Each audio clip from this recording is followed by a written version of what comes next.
wasting ages and I've no more patience. So won't you please stay a bit longer? You're making me stronger, making me stronger.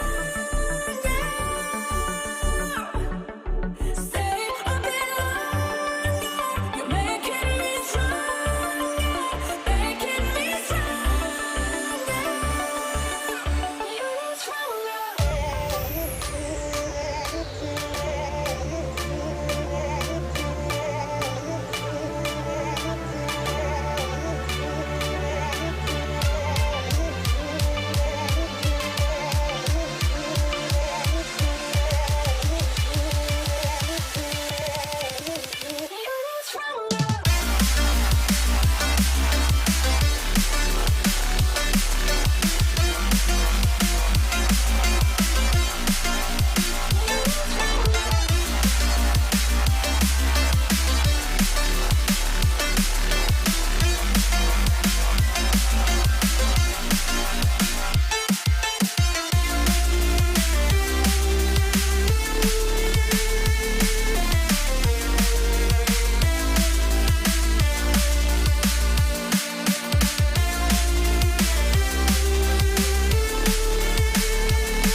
morning.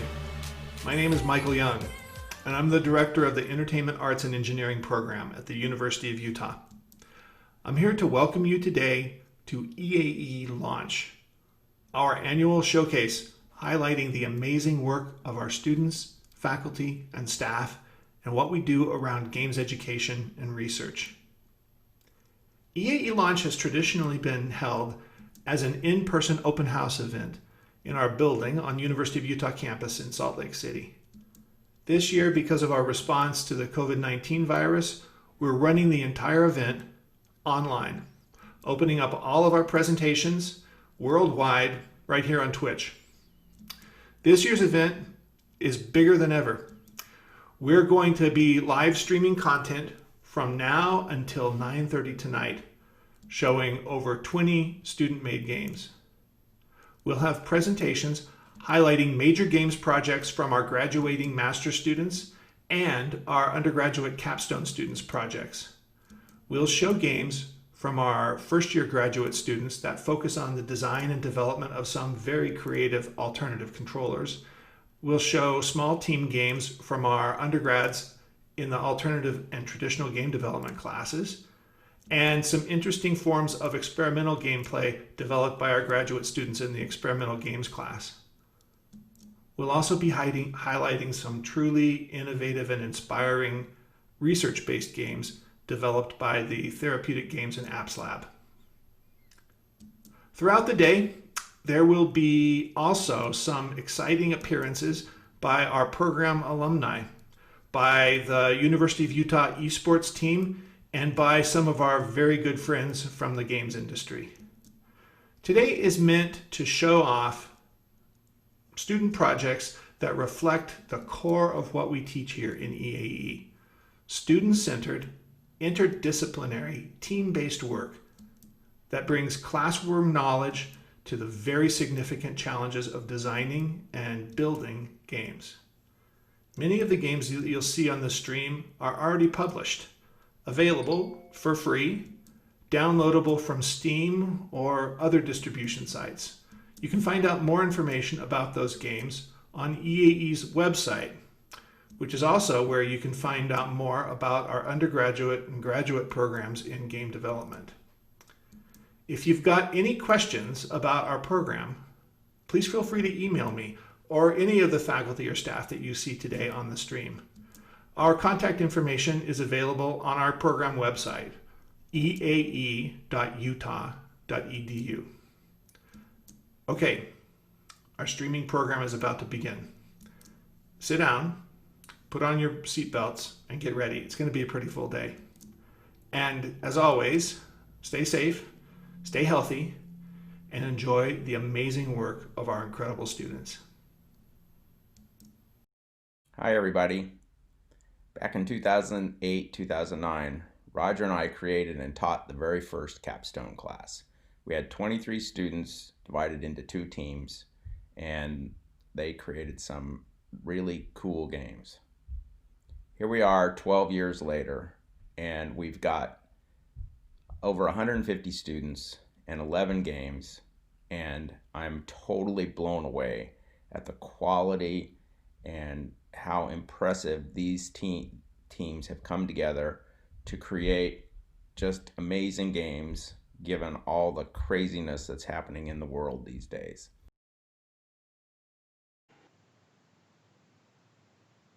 Sweet. Here we are. Hi, welcome to EAE Launch 2020. This is pretty exciting. So Corinne and I are the first live commentary people. So this is all live. This is all in the moment. So that's what makes this so beautiful. And we could not be more excited about the games being showcased today. One of the cool things is coming up next is the capstone projects. And Corinne, what's special about the capstone projects? Well, there's so many things. I don't even know where to start. One of them is that they were completed in this pandemic land that we're all in.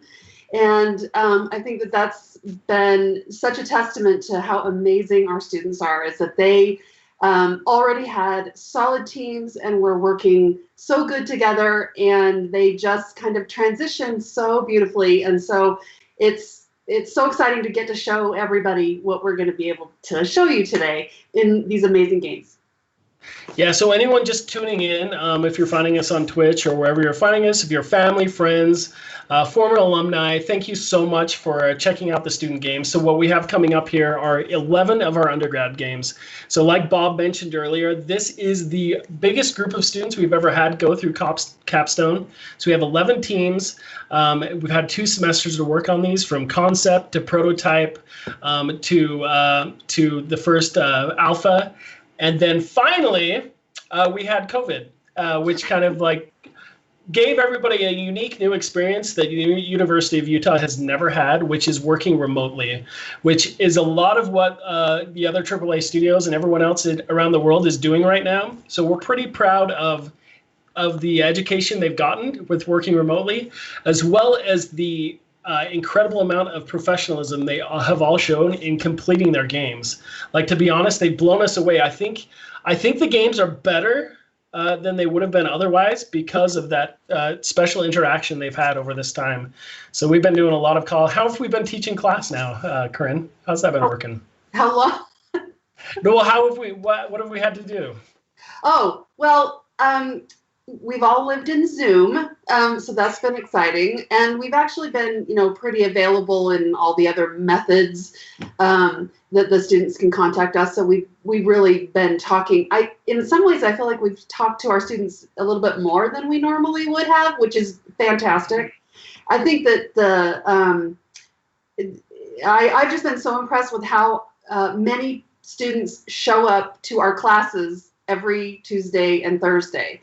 And, lots of people are struggling with bandwidth issues and all kinds of stuff. And they still show up, and we get a huge amount of students coming to those classes, and we just talk, and we've just spent time together. And then we've also gotten to see sprint reviews because we use Agile. So we're seeing, every 2 weeks this changes. And every time we have had a change, like every sprint has just been stunning transformation in the games. It's been so exciting. Yep, I'm so impressed, and I hope everyone enjoys checking these games out. So they've been rushing really fast to get them published. Many of them aren't published yet, but they're getting very close. Most of them have Steam pages, so in the chat we'll be sharing links and all the kind of information you guys need to follow them on Twitter to give them support, and they would love your support. If you get a chance to review their games, tell them how awesome they are, honestly, because I've been so impressed with how well they've done. Many times on Steam, they're mistaken for professional development teams because their games look so good. And so definitely give them some support. We are so proud of them. So proud. I'm not going to cry. Let's get Corinne to cry. No! Corinne, tell us about the most special moment you've had. Is there anything that's touched you? Actually, let's talk about saying goodbye. Oh my God! Isn't it sad? The semester's ending, Corinne. How does that make you feel inside? It makes me so happy because everybody did what they were supposed to do, and getting to see people learn and grow is just the coolest job ever. I'm not crying. It is. And since we have a few moments too, I have a few mottos that I've always expressed when teaching these classes. One is I try to get out of the way and let talented people do talented things. And so that's kind of the way we give them supervision. And games should be played. So let's get on. I think it's time to kick off the show. Let's check out the Capstone games. Yeah, we're excited.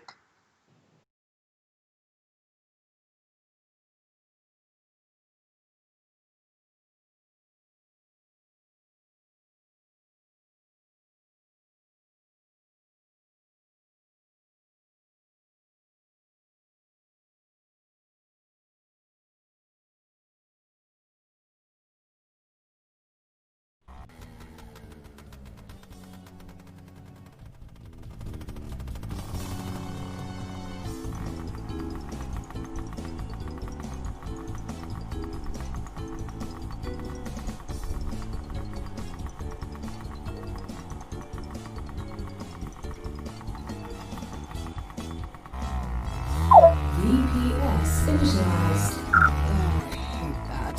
I mean, hello?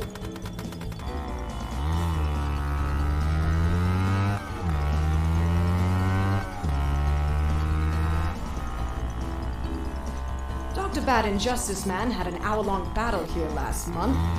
Looks like it hasn't fully recovered yet.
A new route has just been revealed.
Hello, Internet, and welcome to EAE Play. I am Archie Smith, and I'm going to be hosting your interviews here with our undergraduate capstone students, among with a few other things. Don't worry, I'll be out of your hair real quick. You are about to meet one of the representatives for our first team. I believe now. Awesome. All right. Sorry. Can you can hear and see me? I do believe we can. Lovely. Fantastic. All right. So you are the first representative for our capstone teams. Introduce yourself and your game. All right. Hi. Well, hello, everybody. My name is Tosh Ritter. I am representing our studio Secret Lab 72, and we're going to be presenting our game Henchmen for Hire. So let's see here.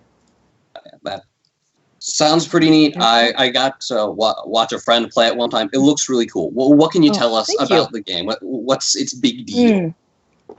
Well, as far as just the general overview of it, we've created a first-person VR driving game where you are a newly hired henchman for the supervillain Dr. Bad.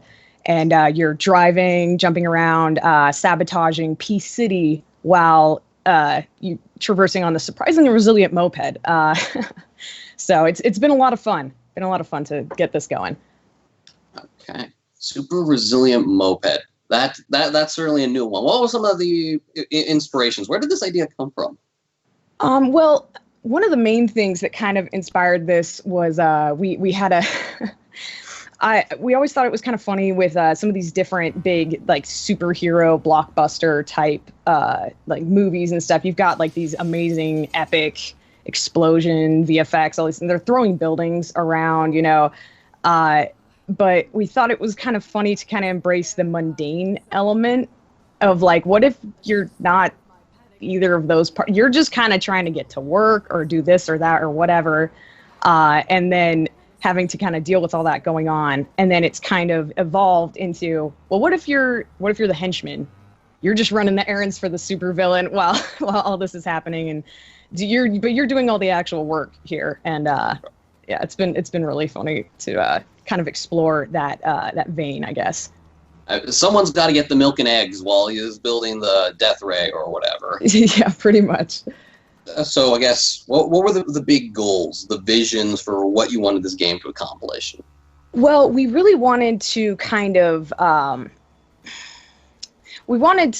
I said, kind of embrace the humor and make just kind of a fun, kind of goofy, but like we wanted to make it a cinematic experience. We wanted to, with the superheroes and supervillains inspiration, we were going for trying to capture some of that comic book style with the visuals, and going back to like the inspirations, like we were drawing inspiration from things like Megamind and Spider-Verse. Into the Spider-Verse was inspiration for some of the visuals, but we wanted to kind of take the player and throw them in and basically take like the 2D world of comics and try to capture that and then stick you inside of it, essentially. So, So yeah, certainly. does that answer all your question? Or Yeah. You know what? It certainly does. It certainly sounds like a cool idea, but it sounds like there's a lot of moving parts that might be going into that sure. difficult visual style. What were some of the challenges your team had to overcome to make this a reality? Oh man. Well, as we've kind of established, the current circumstance has definitely been an interesting one for our work pipeline. But really, from the get-go, it's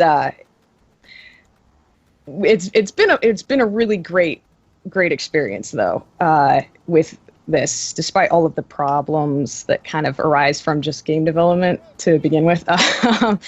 One of the big things with us is, once again, this is a VR game, and outside of our design lead, Josh Bluntner, who had some prior experience developing VR, the rest of us, so the 13 or so other people on the team, never touched VR development before. So this is our first time. The pipeline also had some issues kind of resulting from that too, just because the not having the experience, but also many of us didn't have access to the equipment. So there was engineers developing and fixing the player controller inside of a vacuum, essentially, because they didn't actually have a way to test it on a headset. Things like that. Artists having to kind of adapt and set dress, but not actually get the chance to like pop in. And so we would have to be kind of passing the baton back and forth, and someone would like push something, but we'd have to then have someone else go in, test it and everything. So even though that was a bit tricky, I think it really lends itself to us. You know, we're already pretty experienced working remotely now because of this. So, you know, number of other things like that though, and just other unforeseen tech issues with like, oh, turns out some shaders just don't work in VR, I guess. So okay, let's adjust and go from there. Yeah. So yeah, it's been a ride. Sounds like it was certainly a learning experience for everyone involved. Well, we've had a chance to kind of look at the game. It certainly looks like you've all tackled those challenges brilliantly. What would you say was just your favorite part of this development process? What just came out of this that you're absolutely excited about? Oh, favorite part of just like the game as a whole, or just like the process of everything, or? Let's go game as a whole. Just what just came out beautifully.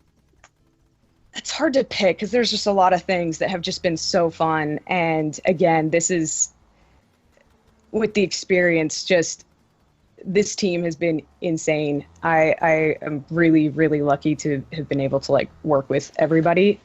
I think that getting to kind of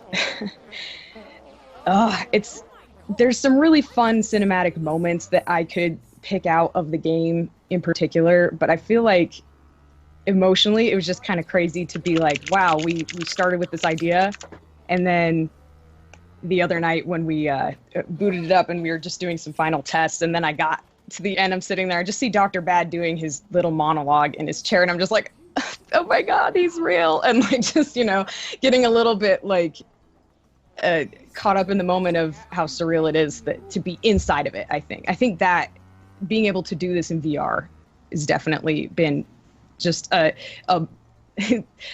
curse at times, but a blessing overall. It's been really cool. So that being said, if the viewers in Twitch right now want to learn more about your game, where can they go to get that information? Right. So everyone can go ahead and check out Secret Lab 72 on Twitter, Instagram, and YouTube. I think that the rest of the team is in the Twitch chat and should be able to drop those links as well for anybody looking. Well, if we have permission to drop links. Either way, at Secret Lab 72, one word, no underscores or anything, on all of your favorite social media platforms. So yeah. Go ahead and drop those links. If you didn't, we were going to. So fantastic. But yeah, it's been fun. So love. Well, thank you for coming in here and telling us about your game. It's been a delight. Again, this has been Secret Lab Studio 72. Did I get that? I feel like I added Secret Lab 72. Yep. Secret Lab Studios was extra. Whoops. Anyway, Secret Labs 72 and their game Henchmen for Hire. Again, thank you for joining us. But we got a few more games to cover here, so we're gonna let you go and bring in our next team. All right. Thank you, everybody.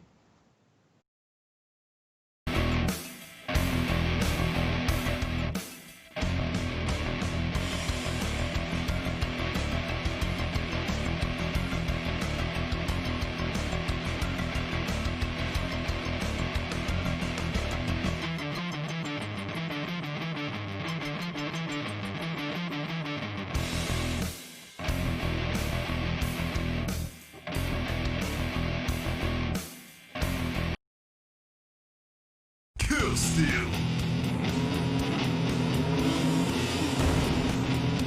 Shockwave. It's free. Kill steal. Establish yourself as the kill leader with your momentum and unique power-ups found in the field. Be careful though, as your opponents will use the same strategy as they try to kill. All right. That was pretty awesome. So we have the game in front of us right now. What would you say are the big selling points? What makes people want to play this game?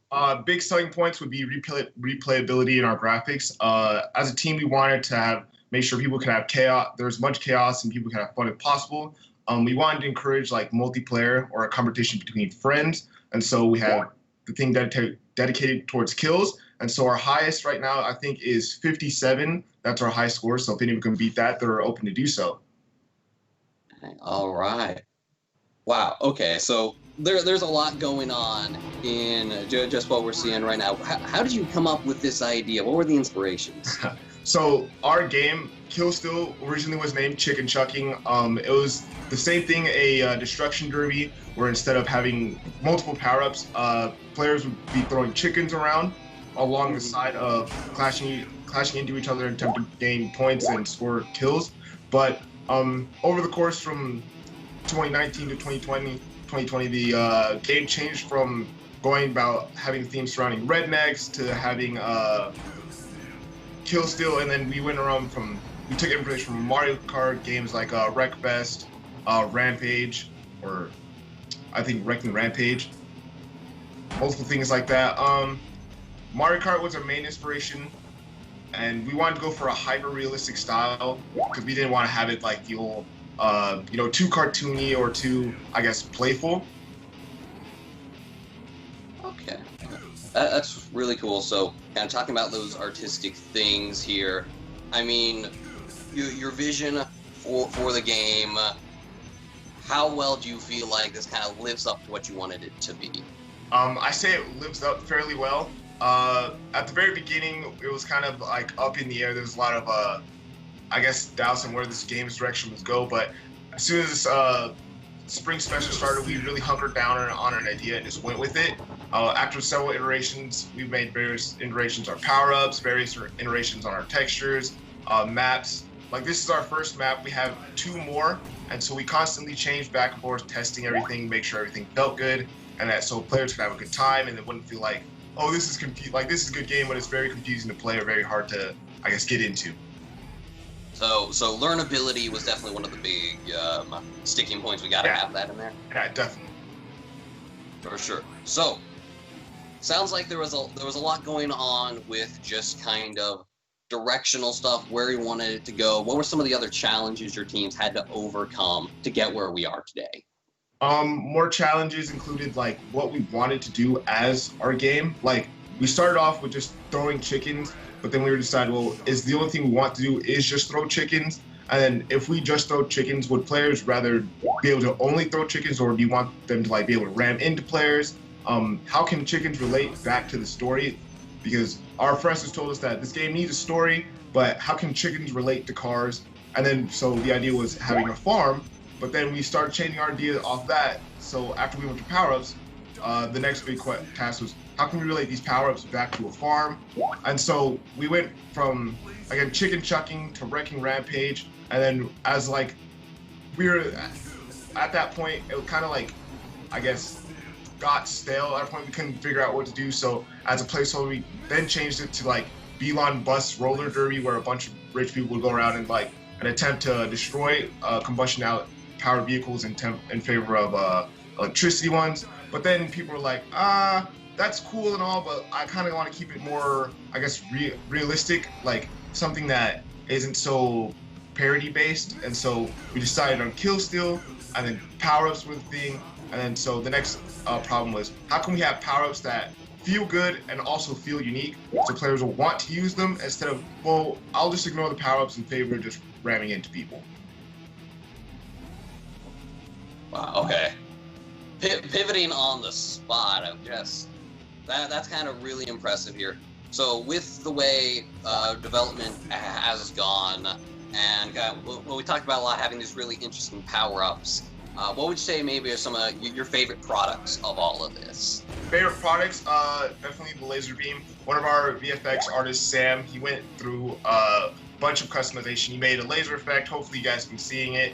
At first it started off as a unique, like, 10-second build-up where, like right now in the game, the laser one-shots. So we wanted to have, like, give it a big oomph. So Sam had it where he made an awesome particle effect where it would slowly charge up. And then we had our sound artists, make a awesome sound effect.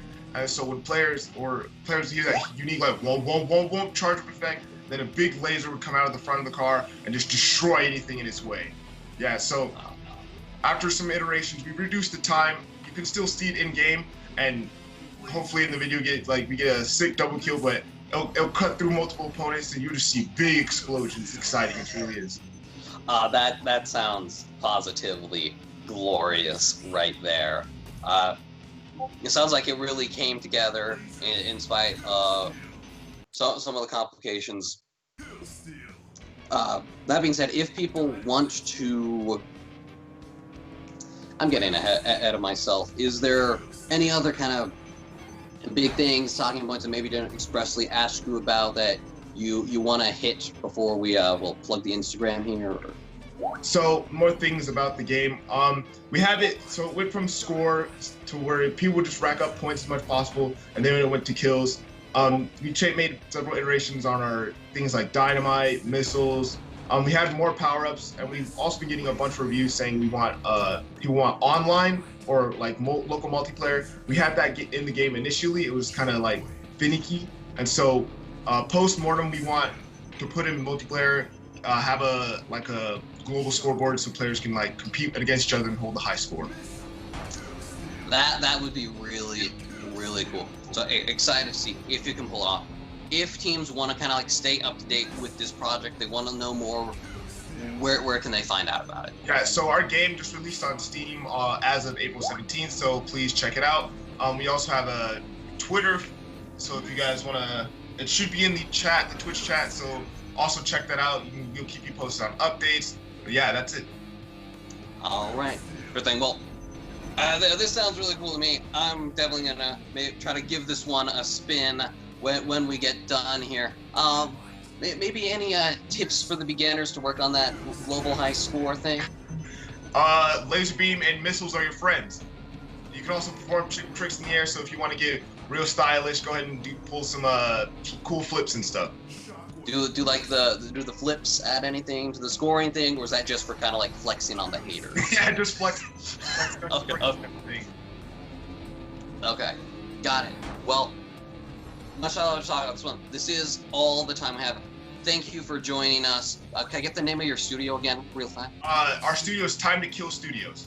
All right. Well, this has been Time to Kill Studios with their game Kill Steal. Thank you again for joining us, and we'll move on to our next game here. Thank you. Bye.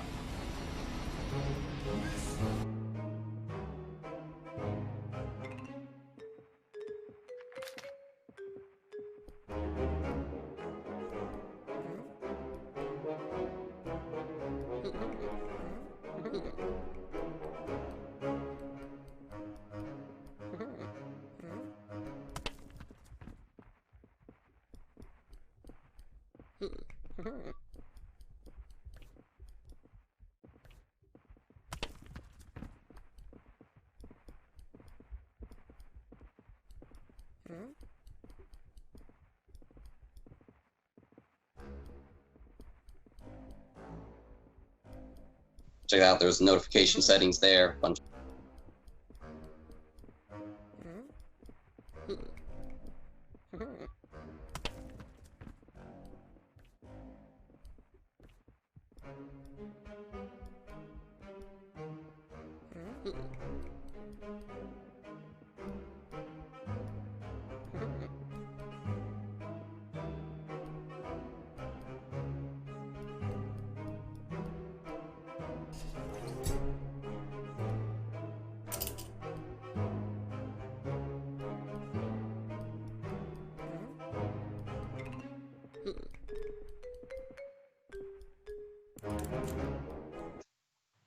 That being said, what's the deal? What makes Ballad of the Masked Bandits special? So Ballad of the Masked Bandits was my baby. I wanted to make a game that was fun for me, and I'm like a very casual gamer, so it's meant to appeal to a lot of different people and have a very wide audience. We wanted the game to be playable for people of all ages and just kind of be a fun, novel idea. So I really enjoy games for kind of their kookiness, for being a little out there. So we had this game where, you play as 3 raccoons in a trench coat doing Wild West heists. Yeah. Just the wonderful ideas that come out of this program still warm my heart to this day. Yeah, it was inspired by trying to complete a homework assignment at 3 a.m. and listening to a friend's West playlist on Spotify. So you're just over here doing your calculus, and you're like, you know what? 3 raccoons in a trench coat. It's perfect. It's brilliant. I was running out of game ideas, actually. Just like, I don't know what else to do. 3 raccoons in a trench coat. We'll throw it in there. And so people really liked it. Like, any like pre-existing games that you might have used as a template for certain mechanics or points of reference? We were really excited, or we were really inspired by Untitled Goose Game. So we were trying to kind of emulate that style just a little bit, and we were trying to kind of get the feel, but we wanted it to be a little more structured and more heisty, because that fits a lot more in the Wild West. Yeah. you gotta have a plan. That must have been kind of because like Untitled Goose Game like came out in the middle of kind of the production cycle for all of this. So you're probably like over here minding your own business, and then this game comes out left field, and you're like, oh, this is it. Oh, I was following it like as soon as it came out, but yeah, it came out right at the beginning of production. About. Oh my goodness. So that little bit of foresight was available. Yeah. That said, what were some of your big objectives, features that like we have to get into this game that you're really happy with how they came out? First of all, the trench coat. We were really afraid of doing cloth simulation because it was going to be a little funky. No one had any experience with it so far, and it was a huge part of our game because it's not funny if you just have 3 raccoons stacked on top of each other. Like, they need a disguise. So we were really excited when we first got that trench coat working. The stacking's been a huge mechanic. We've been working on the AI all year, and that was a huge part that we got in. We've been working really hard this past semester on doing more puzzles, and kind of, you can see in the video right now with the we have our little shelf puzzle. That was a really cool thing that our designers put together. We were just super happy that it all got in. Okay, didn't occur to me, but just from the video sample, might not be entirely clear. Do you control all 3 of the raccoons, or are there like 3 people controlling this totem pole?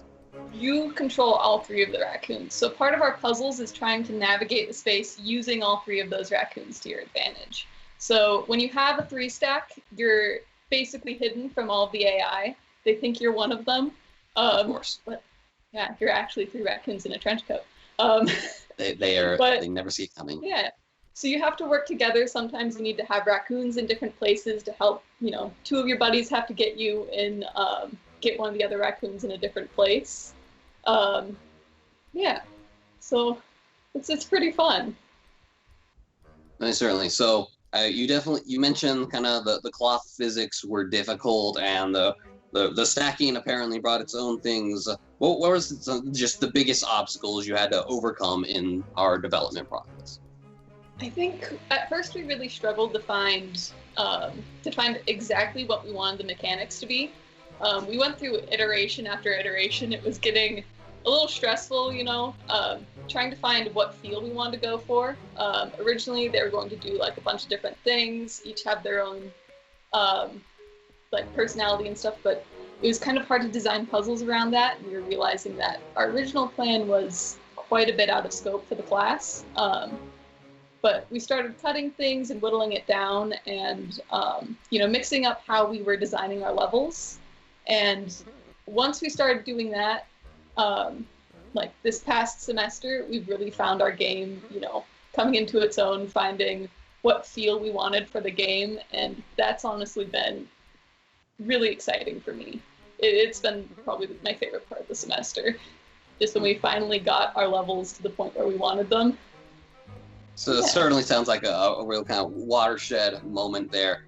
I was just thinking back to the last EAE Play event around December. Last time you kind of presented this for us, that was still when the raccoons were still supposed to all have their own little skill sets that they did. So I'm kind of curious, just a little bit more insight into the decision process to be like, I mean, is it hard to cut out features that you thought were gonna be that pivotal? Or? Yeah, cutting features, it feels really risky, because you spent a lot of time trying to build the game around certain features. So it's a little nerve-wracking, but we just found that we were really struggling to make effective puzzles and have effective gameplay when we had all of these things that we needed to take into consideration for our puzzles. So just simplifying down how our puzzles functioned, and it gave our designers a much better chance of making more puzzles, and they were able to take it and run with it, honestly. I'm really proud with what the team's been accomplishing this semester. It's been amazing. I don't know if that's something, you kind of sound like you're kind of on like verge of tears here a little. This is a big moment.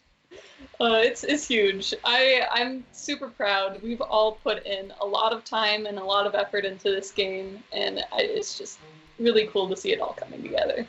Sure. Do you have any favorite parts that kind of came out of this? Ooh, I really like in the saloon heist when you jump out of the window at the end into a train with like hay.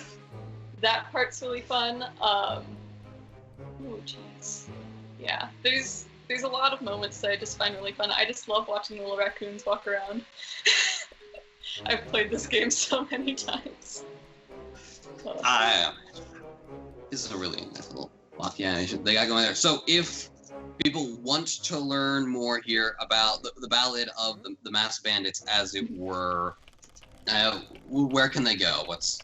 So we have a Twitter. You can find us at Big Boot Stoots. I'm sure one of the team members is in chat posting all of our stuff. We also have a Steam page up. We plan on releasing the game May 5th. But yeah, you can go put us on your wish list. Yeah. So Twitter and Steam. Yeah. All right. Very cool. So if you just don't have enough trench coat wearing raccoons in your life, check out those links, get going with the heist. You mentioned, Molden, how many heists are in the game as is? Right now we have 2 heists, so they're all pretty long levels. But we're gonna see about maybe adding a few more. But that's not gonna come out for the initial release. But keep checking in, and hopefully we'll get some more in there. Okay. Well, that's really exciting. Is there anything else you want to tell us about before we getting on, as it were? That was terrible. I'm sorry. Thank you all for coming in and seeing this. I just want to thank my entire team. It's been an awesome time. I'm super proud of all of you. Sounds like you've created something really quite amazing here. So thank you very much for letting us see it and coming on to talk about it. This has been Big Boots Stoots. I keep feeling like I'm going to mess up. Okay, Big Boots Stoots here with Ballad of the Masked Bandits. Thank you again, and I am really, really excited to check out your game once it does kind of formally launch on Steam here. Thank you very much. So now, gonna be a minute before we get to our next game. You're good. You can. That's true. No, it's gonna be a minute before our next game is exactly ready. So for those of you just joining us, this is the EAE Play event, broadcasted remotely this time in compliance with social distancing and the law. Sorry. We are currently in the undergraduate capstone showcase. The undergraduate capstone here at the University of Utah is a year-long course where teams of about, I believe, 8's the smallest I heard, 15's the largest. Don't quote me on that. I'm not in the class. Kind of come together to work on these year-long projects to make publishing-worthy games as kind of proof of all they have learned in our program so far. And we're showing you all of the wonderful products that have come out of it. That said, we are just about ready for our next game, I believe, titled Hell to Raise. We'll bring in one of its developers here. Give me a big thumbs up if you can see, hear me, /and/or are ready to talk about your game. Lovely. So, can you introduce yourself, your studio, and your project? Yeah, absolutely. So I'm Dylan Mehmet. I'm the level designer and producer for Hell to Raise. Our studio name is called Hellhound Studios. You can find us on Twitter and Instagram just under the game name Hell to Raise. But we've been working on the top-down hack and slash that is Hell to Raise. All right. It took me a second to just getting flashbacks to December's EAE play. That was wow. Yeah, so we added a so. lot of extra levels. So during the fall EAE play, we only had one of our levels. We've now upped it to about 3.5. given our final boss. Currently, we're only in early access with 2 levels, though. All right, very exciting. So, what is Hell to Raise? What sets it apart from the pack? Yeah, so we're a top-down hack and slash, but we mainly focus on a grapple mechanic. So that's going to be used for the platforming, the navigation, but as well as combat. So you can grapple enemies to you. You could grapple towards enemies. Just kind of move around the battlefield a little quicker. Okay. So, all about that mobility in there. I mean, what were your inspirations for this game? Where did that come from? Yeah, so originally we wanted Hell to Raise to be kind of more like a bullet hell, a bullet storm type game. But then we wanted it to be, using a controller. Then that meant we had to be a twin stick shooter, which we didn't really want to do. So then we kind of fell into more of this Diablo style game using some Legend of Zelda and DMC, Devil May Cry type combat systems. Okay, well, coming from a lot of diverse places there, looks like it's been a pretty... I mean, it's hard to find kind of direct comparisons here. A very original experience from what I can just see in our little sample video. I mean, so when you're compiling all those inspirations, what were the big kind of like top budget items that you had to be like, these absolutely need to be in our game? They're what make the experience. Yeah, so mainly we just really wanted that combat to feel really crisp alongside and flowing well with our grapple mechanic. That was, priority number one. And then luckily we had quite a few rock stars on our team, so we got through that pretty quickly, actually. And so then we were able to iterate on a lot of other things, on our puzzles. We added up a level up system in there as well to, increase damage and health as we defeat enemies, things like that. Could you tell us a little bit more about that progression here? You mentioned like 3 levels. What's kind of like the game time like? Yeah, so we're actually a pretty lengthy game. So we're estimating, a calm playthrough on this would be about 2 to 3 hours, honestly. We have 3 levels and then 4 bosses, and each level is pretty lengthy in there. Okay.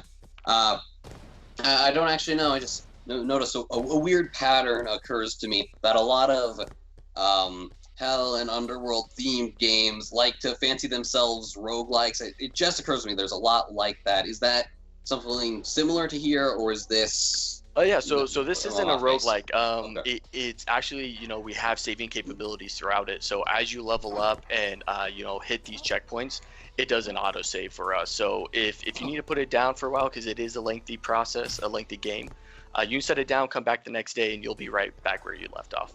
So no 3-hour marathons here. Yeah, definitely not.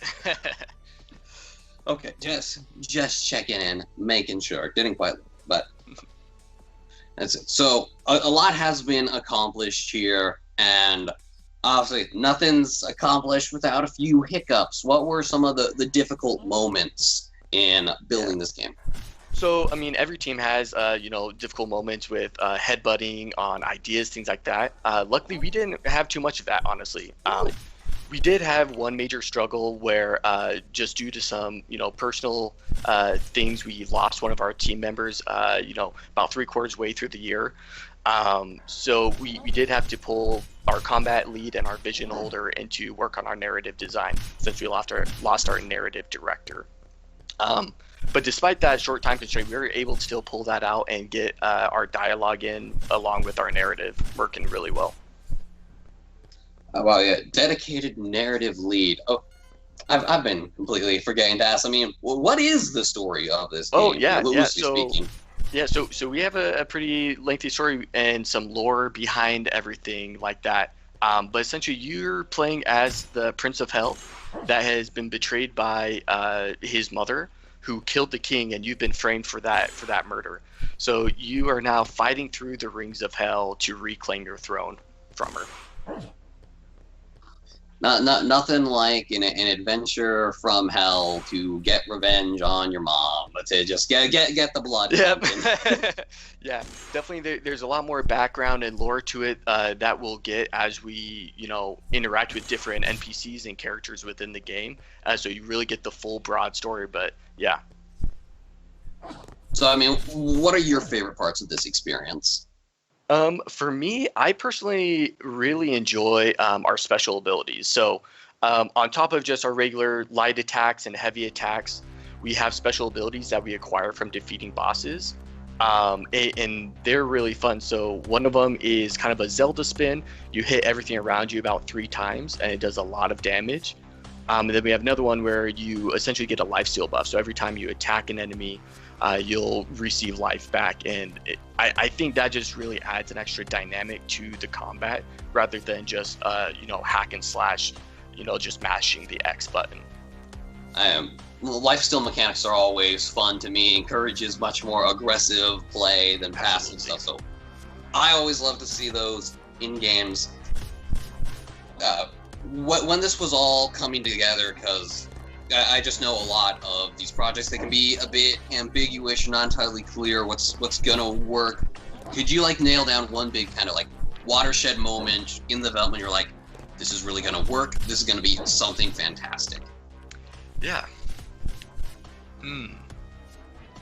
So I think we are struggling a lot with our controller and with just the combat in general. We had a few iterations where we wanted to do a combo system, XXYX, and that just really wasn't meshing. And then we came up with the idea of having our heavy attack be an uppercut, and then if you do it while you're in the air, you slam the enemy back down. And that, once we tried that out and implemented that, it just felt right, and it felt like this is definitely the direction the game needs to go. Very cool. A lot less algebra involved that way with the response. So, I'm really stoked for this one, and if anyone in Twitch chat is just completely sold on this idea right now, where do they need to go to take a stab at it? Yeah, honestly, just about 30 minutes ago, we launched on Steam, our early access. So that's going to get you access to the first 2 levels. We plan on launching our full access on May 8th, where you'll get the whole thing. But on top of that, you reach us on Instagram and Twitter, Hell2Raze, RAZE. That's going to be the way to find us. Okay. Then I guess the big question with the early access versus the full release, what are some of your goals of things that you're hoping to see brought in for that full release? Yeah, so for the full release, we'll have our 3rd and final level, as well as our final boss after that. Those are the big things that should be changing, as well as just some minor bug fixes and dialogue placements, things like that in there. Well, those are my big questions. I hit all the bullet points I have here on the side. Is there anything else you want to tell us about your game before we let you go and move forward? No, so honestly, we've had a lot of fun working on this game, our team of 14, and I hope you guys enjoy it. Go download it. All right. Well, thank you again for having us. Can we get the name of your studio one more time? Oh yeah, Hellhound Studios, and the game is Hell2Raze. All right. Thank you very much for joining us. And with that, you're free to go, because we've got another developer here lined up to talk, representing the team behind Disarmed. Could introduce yourself. Tell us what's good. Hi. Yeah, I'm Marcus Romrell. Been working on Disarmed for the last year or so, right? And yeah, we are a dungeon crawler puzzle game about a zombie trying to get healthcare. So. Wasn't ready for that one. Yeah. Okay. Wasn't ready for that one. Okay.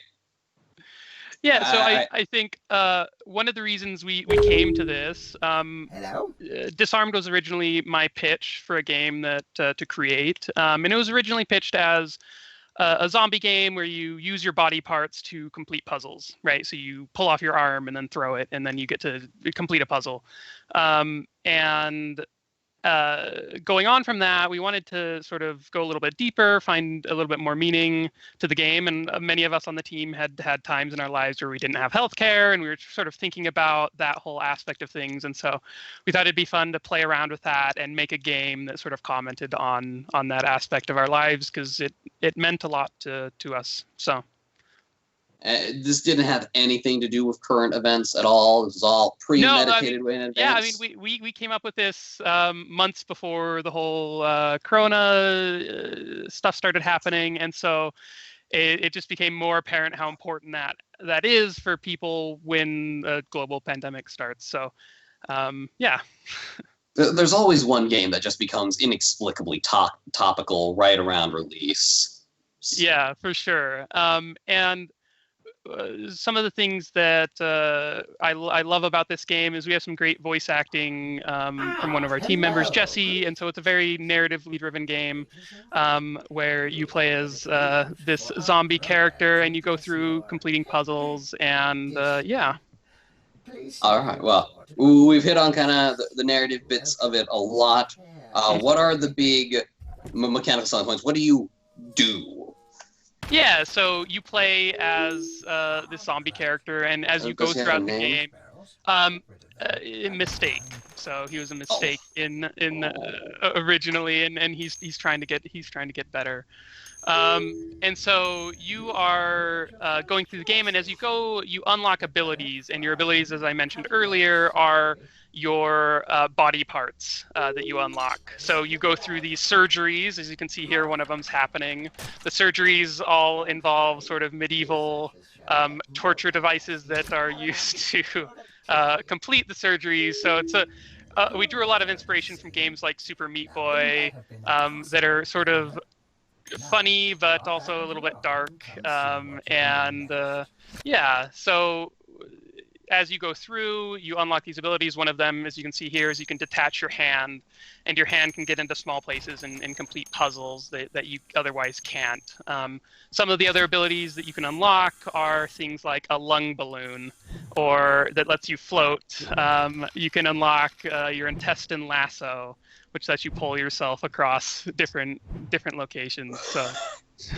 How many of these are there? In the game, there are 4 right now. Okay. Are we trying to squeeze any more in before release? Depending on what people do, so we have a wonderful group of 11 people. We may be able to continue work on the game depending on what jobs you'll get and what people end up doing. So. Well, I'm excited to see how that develops. So, Mistake clearly has had their share of struggles through this whole experience. What were some of the harder things you had to accomplish trying to bring his adventure to us all here? Yeah, one of the things you'll notice in the game, Mistake is a 2D character, and he's in this 3D world. So we have on our team some very wonderful artists, but one of the things about it was that some of them were very specifically 3D artists and some were 2D artists, and so we had to figure out how to sort of work with both sides and get them to be able to put out their best work. And so we ended up going with a character that's 2D and a world that's 3D. So I know drew some inspiration from things like Paper Mario and looked at those kind of games to try to accomplish that. And I think it came together really well. I think he does sort of fit in this world, and I think it did come out pretty well. Did that create any kind of mechanical challenges for just how does this kind of flat entity walk like an Egyptian or whatever? And, Yeah. We definitely had to go through a fair amount of effort to make Mistake feel like he's in the world, right? And make him feel like he's part of that world and fit. So we put a lot of effort into testing and trying to get him to feel real within the world. So. Okay, I might be a little too squeamish for this one. Every time it does the little I kind of. Yeah.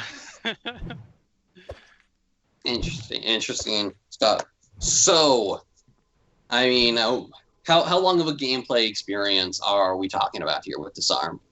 Yeah, I think about 20 minutes or so. As we go, we're going to be working to make it longer and introduce some more puzzles. But at the moment, it's about 20 minutes. Lots of different narrative devices, or as I mentioned earlier, with some wonderful voice acting. I don't know if you can hear it now, but some very interesting and funny lines were created, and yeah. Okay. Well, while I'm thinking about it, oh man. Okay. The hand is mobile. That creeps me out a little bit. If anyone in Twitch chat has questions for you, they can ask it. We will do our best to answer them here, as they are buried to me by messenger pigeons. And Yeah.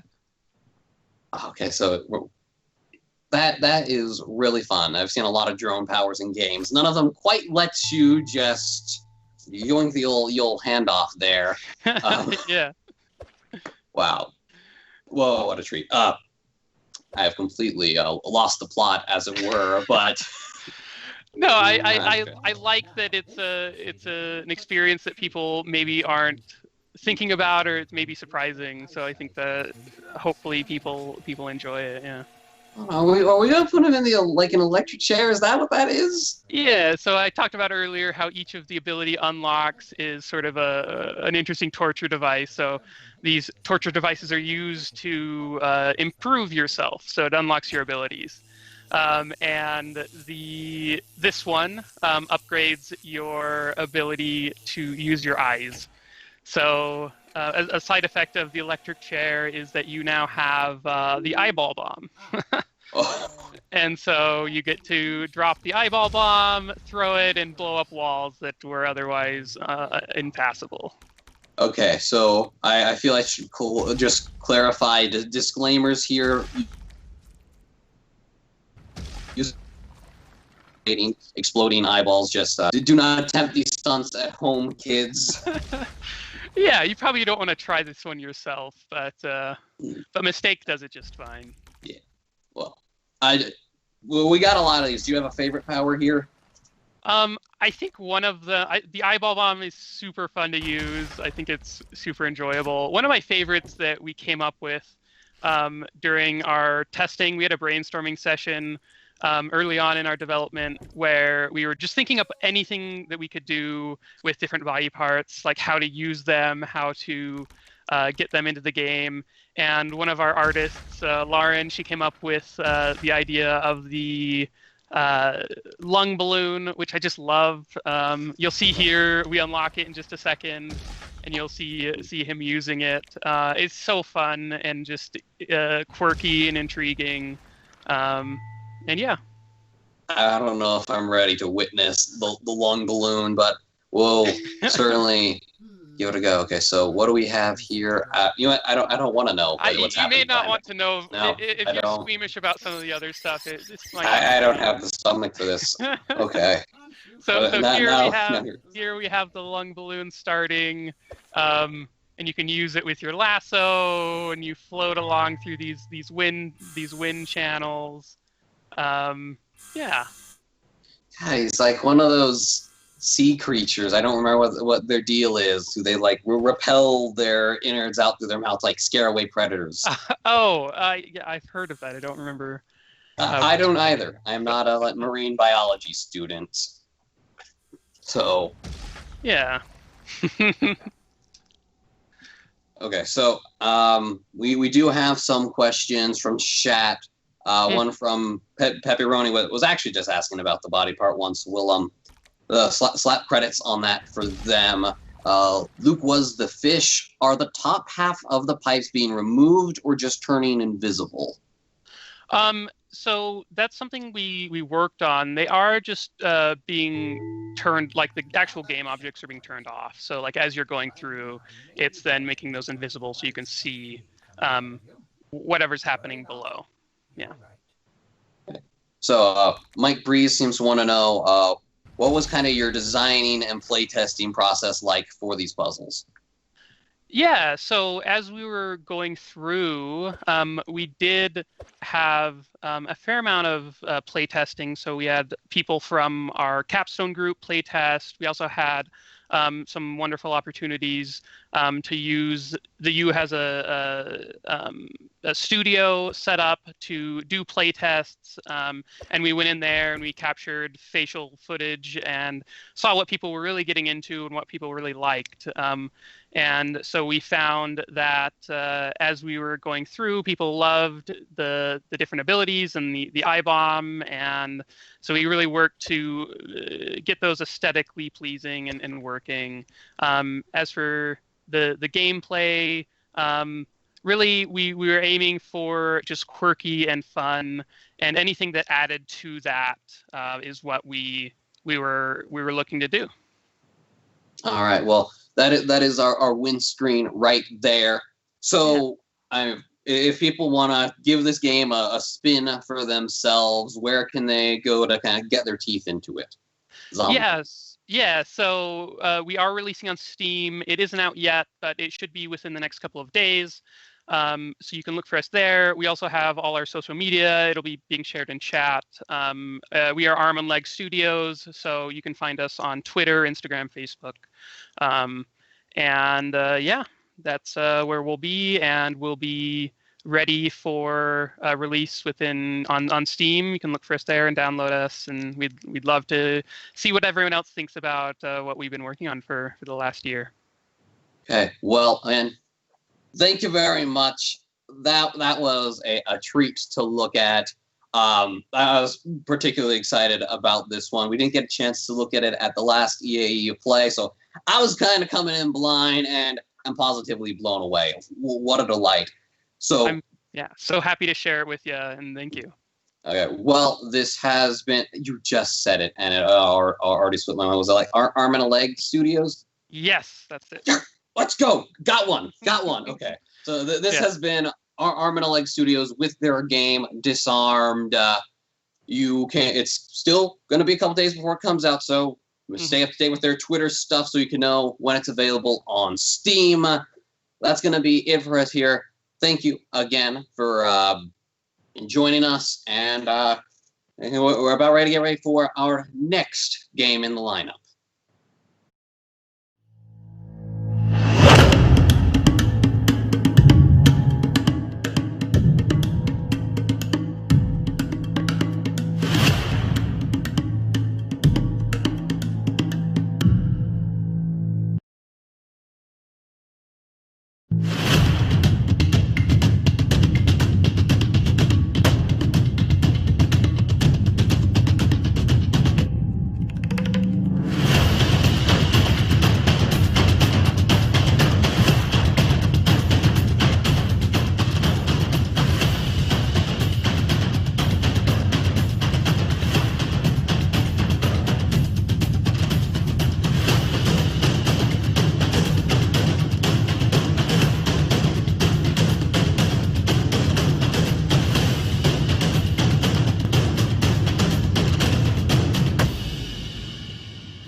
Okay, that was a fun opening cutscene here. So this is Blaze, and can you introduce yourself? What's your role on this team, and just what your game is? Okay, well, my name is Trey Kuster, and I'm the producer for Blaze. So Blaze is a third-person action adventure. It focuses on destructible environments. We throw a few puzzles in there, and it's set in the Utah deserts. Utah deserts. Okay.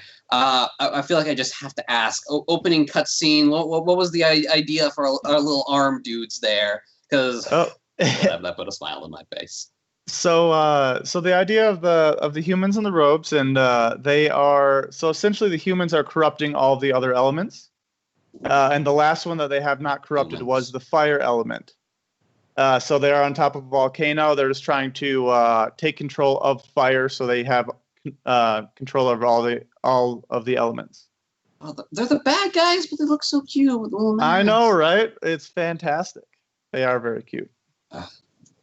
My heart breaks. So, moving on to kind of the more serious side of things here.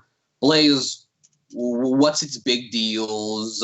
What's our headline items for this one? So Blaze, pretty much, we do have a selection of skills that all work differently, and the environment is 100% completely destructible. 100. So I mean, you're summoned from this volcano. You're a little bit upset because you just woke up from this slumber, and you find out that your buddies have been corrupted. So you're here to kind of destroy everything, wreak havoc, and hopefully save the other elementals. Don't you just hate it? You wake up in the morning and you call up your buddies and they're like, "Hey, guess what? What evil now, Paul?" I was like, "Oh man." Yeah, I know really that puts a feeling damper on exactly. Been there so many times. Okay, so we're getting our first look here. Okay, so that's really neat. What were some of the inspirations for this game? So the inspirations, we did take an inspiration from the Diablo-esque games using the variety of skills. We changed the camera up a little bit. We don't have that classic isometric camera, and we just wanted to make. Did what just get bigger? The character. Did they just? Oh yeah. So the character does have 3 different stages: a small, a medium, and a large, and it's kind of based on how much they destroy. So the more you destroy, the bigger you get. And then, the powerful your abilities become. Okay. So then kind of your goal in each level is just run around, burn it all down so you can just get swole and blast the baddies? Exactly. You see, on screen there are these little rock elementals that have like a purple hue around them. It just means that they are corrupted. So essentially you kind of beat them up and knock them out of their corruption. But we just smack the sense. Yeah, you just smack the sense into them. You get them back, so they know what's going on. They're like, "Oh, I'm sorry. I'm gonna take control over my life again." All right. Very cool. Very cool. I love this. Is that the really big form? Is that what we just got to here? Yes. So this is the biggest form right now. This is Large Blaze. Okay, so absolute unit of a fireball here, just running across Utah deserts, as it were. When you were designing this game, what were your big goals that you wanted to accomplish? We wanted to just really get down, a variety of skills and have everything break differently. So we had to use a few different methods of programming and artifacts to kind of make everything get destroyed differently. Okay. That's pretty cool. The piano seems a little resilient to the nonsense you're throwing at it, though. Yeah, every object has a different amount of life. So some things you can kind of beat on a little bit, and some things we just thought it would be cool if they just kind of blew up and exploded into a million pieces. Looks like we've entered some kind of boss fight looking thing. Is that right? Yep. So this is our our first boss fight. We just have this little rock elemental guy. He can summon spears or trap you in a cage.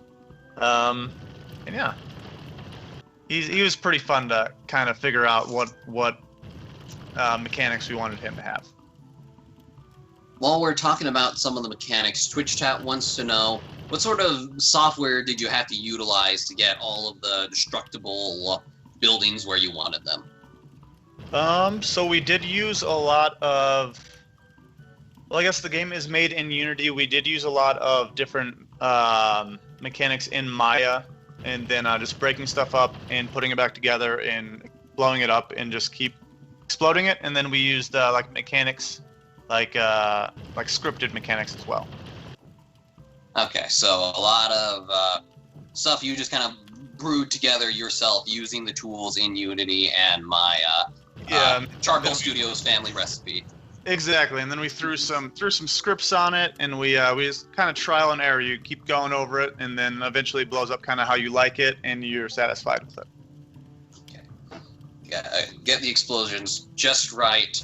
And so, while we're talking about the trial and error, what were some of the trials and errors that occurred while figuring this game out? So at first we didn't fully know if we wanted to make everything destructible. We didn't know if we wanted to have like a plethora of enemies just everywhere swarming you. We didn't know really how we wanted to present the game, and then we went through like health systems and mana systems and a bunch of that stuff, and we all kind of came up with ideas, and then we just kind of put it together. We tried it out, and we just used what worked. So, I mean, how is that different from like the original pitch of the game and where it started versus where it is now? So the original pitch was very similar. It was like a Diablo-esque game. We had an isometric camera. We were going to have hordes of enemies, and you kind of level up and level your skills that way. Then we kind of veered away from that. We tried the different cameras, and we wanted to just see what it would be like if you started with all the skills right away, and you could kind of level up just by destroying more things. Okay. Yeah, was there a big thought process behind your development platforms? Were there any difficult choices you had to make in that regard? I mean, I feel like as a team, we worked really well together, and we compromised. So I guess the first big choice is, do we use, Unity or Unreal, or what game engine do we use?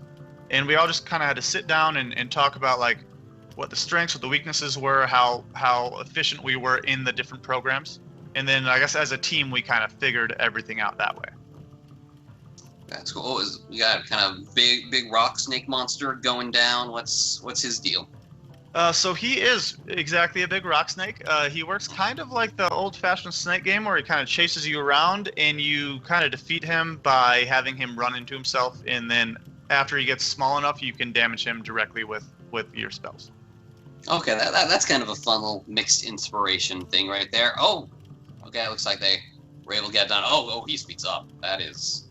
He does, yeah. The smaller he gets, the more he speeds up. And then we actually named him Pebbles because we thought he was kind of cute. So he is a little cute. Yeah, the whole game is very, very much in that vein. So now you've come this far in the process. Do you have just any favorite moments from the development or just products of the game itself? I mean, everything was super memorable. We really enjoyed figuring out particle effects. Like that was new. We had people who were newer to animation just go wild with animation and do everything they could. I mean, I feel like the whole experience as itself was amazing because there's so many things that we've never tried before that we got a chance to kind of mess with. Like, for example, I've never made something destructible. I've never made, most of us haven't made intros, so we got like all the music and everything just kind of going on. We went through like a bunch of different music sets. We made some music, we did a bunch of different stuff just to kind of put everything together. Well, you mentioned a lot of music animations in that intro. Was any of that outsourced, or was there secretly just like a music minor on the team? So all of the music was made by our team apart from the intro song, I believe. The intro song was outsourced. Okay. So largely made in-house. I mean, God, do you think this is kind of the process you've gone through, what you've learned here, has that maybe influenced any of your personal career choices of where you want to go in the game space? Absolutely, yeah. I feel like it probably influenced everyone on the team and everyone in Capstone, because, you think you want to do something, then you start game development doing that for a whole year. and you quickly kind of find out like, oh, I really like doing environments, but I really like, this kind of environment, or I really like characters, I really like animation. And then you actually do it for a whole year and you find out what you actually feel about it, really. You might think you really like to do it and you've had a few classes on it and you do it in your spare time, and then you make a game on it and you go through the whole process of like what works, what doesn't work, and what you really enjoy. So just a very different feel once you are like elbow deep in the nonsense of it. And yeah, exactly. well, for anyone super excited about Blaze and what they're seeing, where can they go to learn more or to just get the game outright? So you can go to our Facebook page, which is Charcoal Games. We do update it regularly, and then we are working on it for like a summer release on Steam as well. Okay, so there's still kind of a ways to go in this development process here. Do you have any goals before that big summer release? We want to kind of fine-tune a little bit more of the destructible stuff. We want to kind of get the enemies a little bit more tweaked to where, there's a few more mechanics that we just need to kind of work out to get it feeling the way we want before we're going to put it on that summer release for Steam. Well, any big talking points for the game that you might want to hit that I haven't asked you enough about that you think deserve a little bit more attention? Well, I mean, if you love just blowing stuff up with fire, you like games that you can just run around, blow everything up, and just explore. I mean, you're gonna love Blaze, right? Okay. Well, you heard it there first. Thank you for joining us, Trey. It has been a pleasure. This has been Charcoal Games with their game Blaze.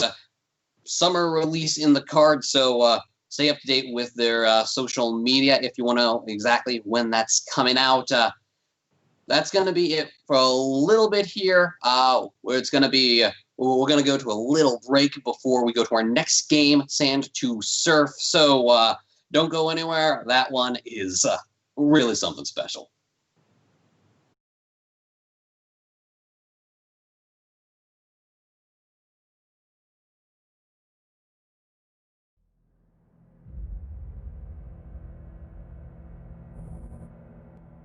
I do not say that we should or will go unprotected against the hostile misuse of space.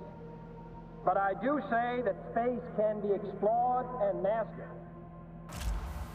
There is no strife, no prejudice, no national conflict in outer space as yet. Its hazards are hostile to us all. But why, some say, the moon? Why choose this as our goal? And they may well ask, why climb the highest mountain? Why, 35 years ago, fly the Atlantic? We choose to go to the moon.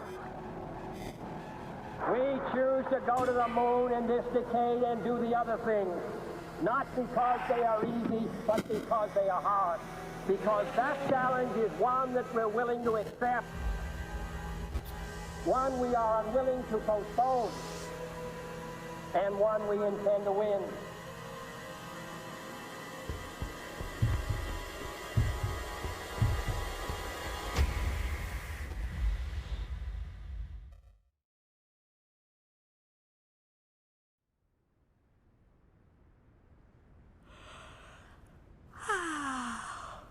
Well, you've broken it.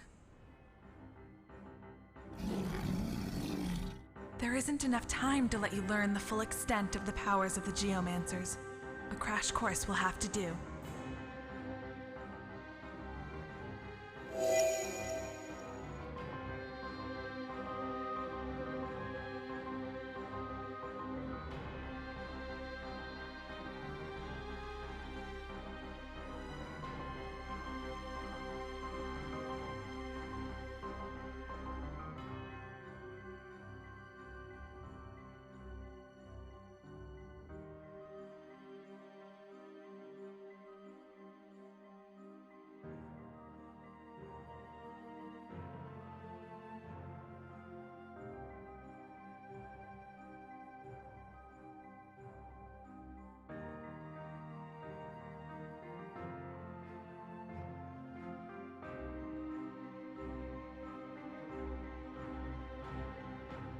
final destination should be the temple atop the plateau.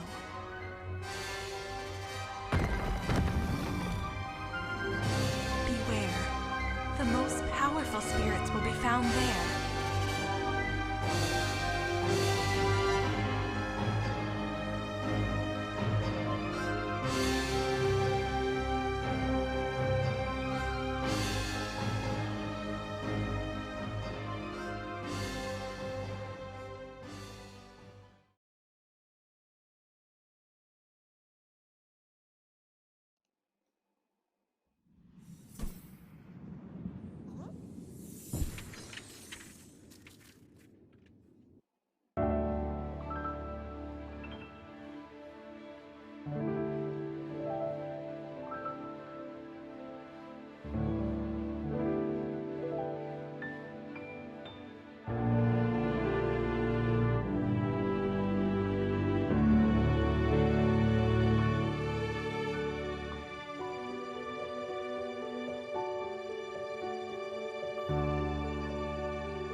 Beginning daily report.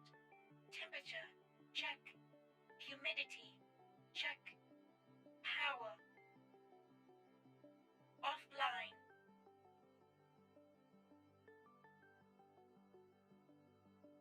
Cages, offline. Detecting animals escaping.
to.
Hello?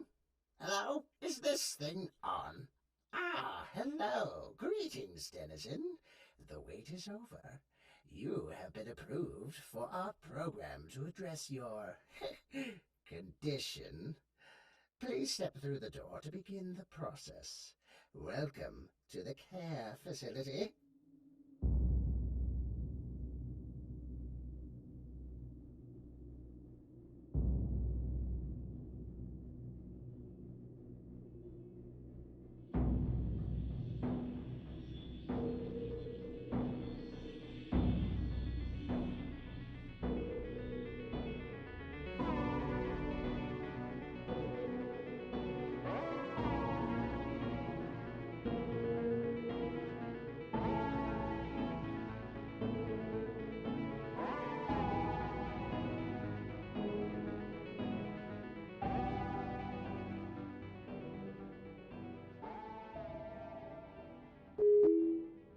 There we go. Isn't it nice to have more options for navigating your health?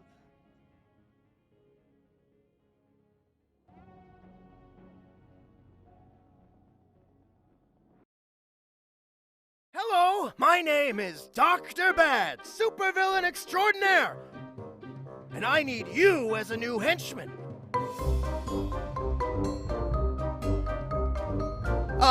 A moped? I asked for a sport bike. How fast do mopeds go? 35 miles per hour?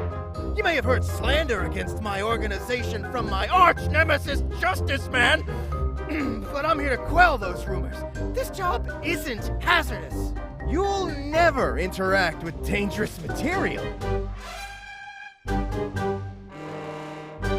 You'll always be safe when under my employment. So call now. Join me.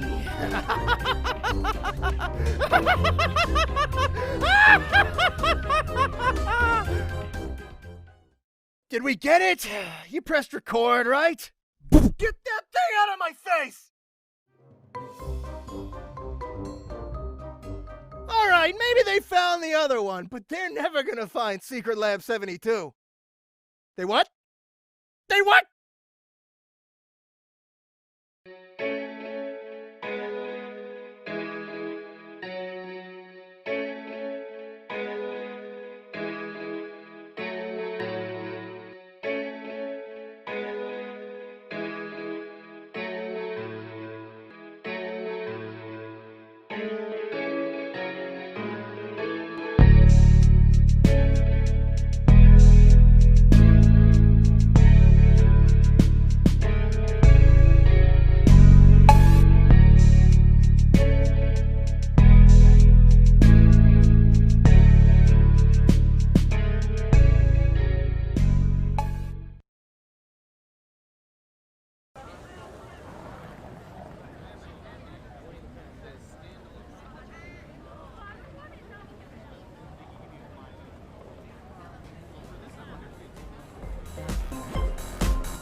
Welcome back, folks, to our EAE Launch Party 2020. Woo! What a number. I'm here with the next game in our lineup, Sand to Surf, and one of its developers. Can you introduce yourself and your team? Hi, I'm Gary Hansen. I'm the project lead and technical artist in Golden Sand Games. That's our team name. We're doing Sand to Surf, and it's been a wild ride, man. Like, it's been crazy. It looks like a wild ride right here. I believe that was kind of like the tutorial we just watched through right before we came back. Yeah. This game is much pointier than the last time I saw it. Oh yeah, like we've went through like a whole design shift and everything. It's been like just total 180 in a sort of way, or 720 or 900 or whatever you want to say. Cool. Well, but before we get to that, let's talk big picture. What is Sand to Surf? What is it all about?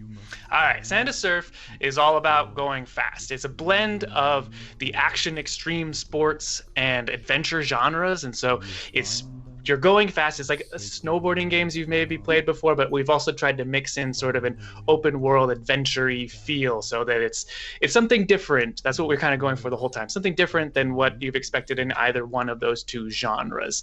But it takes place in this ancient desert. You're riding a sandboard, and it's got all of this ancient power and this deity that needs your help and all sorts of crazy stuff. That is really, honestly, just a really exciting idea. I mean, what's the whole point of like those games where like, oh, they let you do fast and go with these cool tricks or whatever if there's not anywhere to go with all that speed other than a finish line? So yeah, this looks really exciting.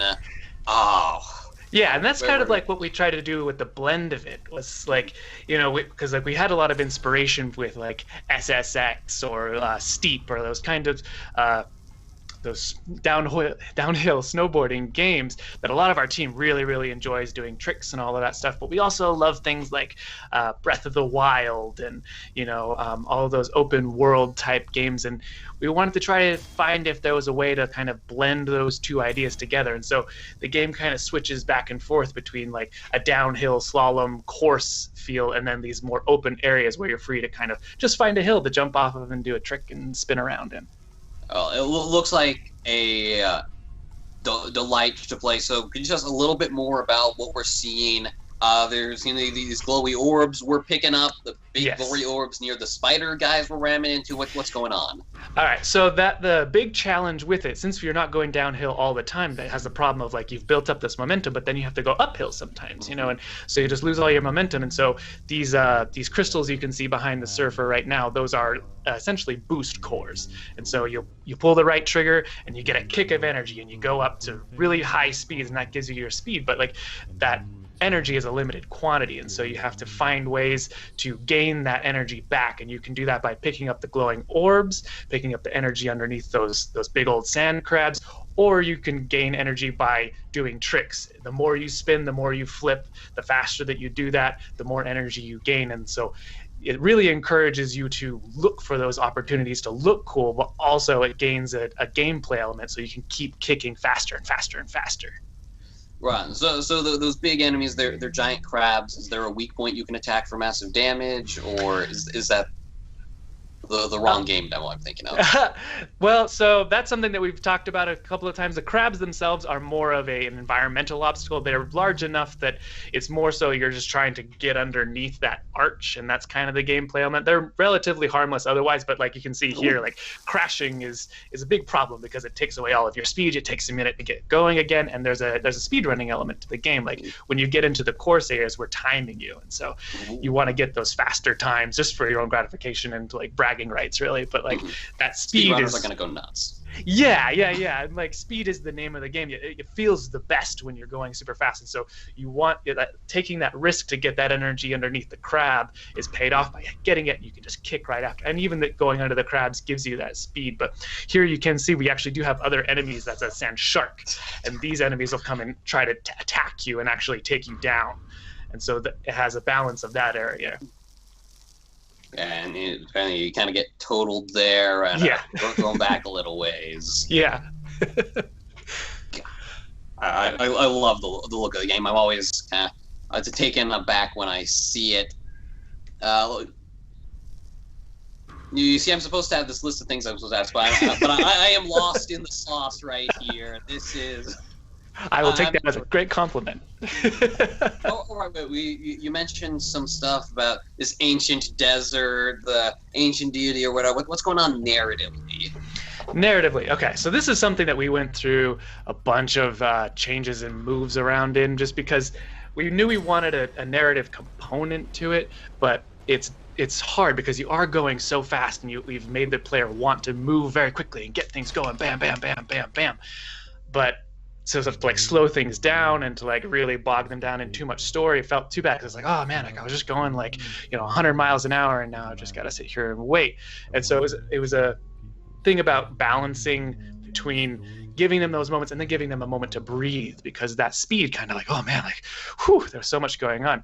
But so we've tried to keep the story to those kind of minimal payoff moments. Like right here was the end of a course, and so you get to see the kind of payoff, you get to catch your breath, you get to understand what's going on. But the story itself is that this sandy plateau used to be like a verdant green, like Garden of Eden type place, where humans and this deity used to coexist harmoniously. They used to cooperate and all of that type of thing. And then something happened where humanity was kicked out centuries ago. But over those centuries, the whole world outside has sort of fallen apart. And so you as the surfer has gone back to this place to find out what's going on, and finds that it's been destroyed and it's been taken over by this corruption that you can see by all of this red metal type stuff around. And so you've come back to sort of rescue that deity from this corruption that has happened. And so as you're going in there, because it's happened a long time ago, you're also understanding where this corruption came from, what the deity's been doing all of this time, what humanity's role is in it going forward. And so it's very, like I said, it's sprinkled in there. So it's not super heavy. It's mostly at the end of these courses, and collectibles that you find in the open world will tell you more about the environment. But we didn't want to take too much away from like just the experience of surfing, Right. So I imagine the original pitch was much closer to just that. We want to go fast in a literal sandbox here. How is that kind of developed? Yeah, so the original pitch, so when I originally pitched it, it came off of a game. It was like a game jam game where it took place on sand, and it's a puzzle solving thing. But I was really bothered because it had like this character with a big backpack, and they were kind of like lumbering around at a slow pace. And I was like, man, like I wish I could just go faster, just because like this is taking forever. And so that was when I was like, the original pitch was just like, okay, it's a sandy environment, but you can surf, and you can surf really fast, and you can go wherever you want. Like that was kind of like my really abstract pitch for the whole thing. And so really I relied a lot on my team to come up and flesh out that idea and kind of figure out what it was really going to be about. And we came up with the creatures and this sort of environment and what you would be doing in this space, and like obviously a lot of references for like a lot of the Zelda games, honestly. But I don't know if I answered your question exactly, but it was just it was kind of following the thread, because like that was the issue, is like we're doing this thing where we're trying to blend extreme sports with adventures, and that hasn't been done so much. Like some of the Tony Hawk games kind of play around with that, but we're trying to figure out how to do it in a different way. And so a lot of it was just trying to chase the cheese, as far as like, oh, that's fun, oh, that's cool, oh, we like that, oh, we don't care for that, oh, like our teaching staff said that's probably not a good idea, so maybe we'll kind of navigate this way. So it's sort of chasing where the genre mix was taking us. Okay, sounds like so much just had to be learned on the spot. Would you say there were any like kind of big lessons in just game development itself that you figured out, and they were just kind of like, oh, this is what it's about? Yeah, it's hard to really even get through all of those, honestly, because like you think when we had the first idea, it's like, oh, you have a boost, boost is important because like I said, you're going uphill sometimes, you're going laterally, you're not going downhill. But whether that boost is something that's like a gas pedal where the more you push it the faster you go, or if it's something where you press it and it's a toggle and you get a kick, or how you balance that, and then like where you gain energy and all of that. It was just really learning from a lot of team preferences and play tests, what people liked, what they didn't like, what they found was weird, which didn't pan out. And then the constant feedback we got was just people wanted to go fast all the time, all the time, all the time, and so like, okay, well, how do we balance that? Because originally we had a lot more slow moments where it was like you're kind of just going along. Because one of our inspirations was Wind Waker, Zelda, the surfing or the sailing in that, but kind of found out that a lot of people were like, oh, it's so boring to like just do that for a long time. And so, okay, like we need to find a way to keep the interest moving. And so that's, why Raul, our senior or our lead level designer, he puts in all of these archways and these channels in the areas so that wherever you're going, because we want you to be going fast as possible, that you always have something interesting to go underneath or around or navigate, bypass or whatever. And so it was keeping that interest density to a point that keeps the player engaged but doesn't like overwhelm them with too many things to balance. And they any advice to any other students doing out there, like everyone tells you not to do an open world, listen to them generally. Like I don't regret that we did it, but man, it is hard technically and design wise. Like we all knew we were in for a challenge, but man, like some late nights, I tell you. Yes, I'd certainly imagine there's so much going on. I mean, maybe like kind of derail for a small thing here. Last time I got to see this game, that scarf was like a solid color, and now it appears to be much more kind of like chromatic and multicolor. What was the idea behind that shift? Was there one where I was just like, that looks really cool, let's go with that? There's definitely the cool element. Like there's definitely, more interesting than a solid color.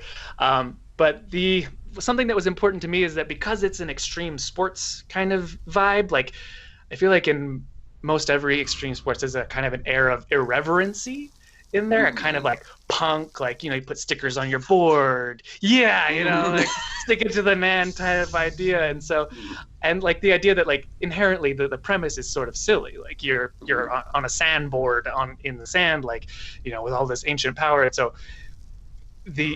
it was important that, especially since we have like this kind of weighty story with like a god and an ancient desert and Garden of Eden stuff, that we kind of like had an element that kept it light, like we have this surfer that's just kind of like, sure, cool, I'm gonna do this. Like obviously, like to do what they do, they have to have that extreme sports mentality of like, I'm here, I'm just gonna surf, I need to do this cool stuff, like I need to dodge sand sharks and all of these things. So that it was important to have that kind of character, and that the scarf just having those patterns kind of gives it that vibe, at least that we felt it did.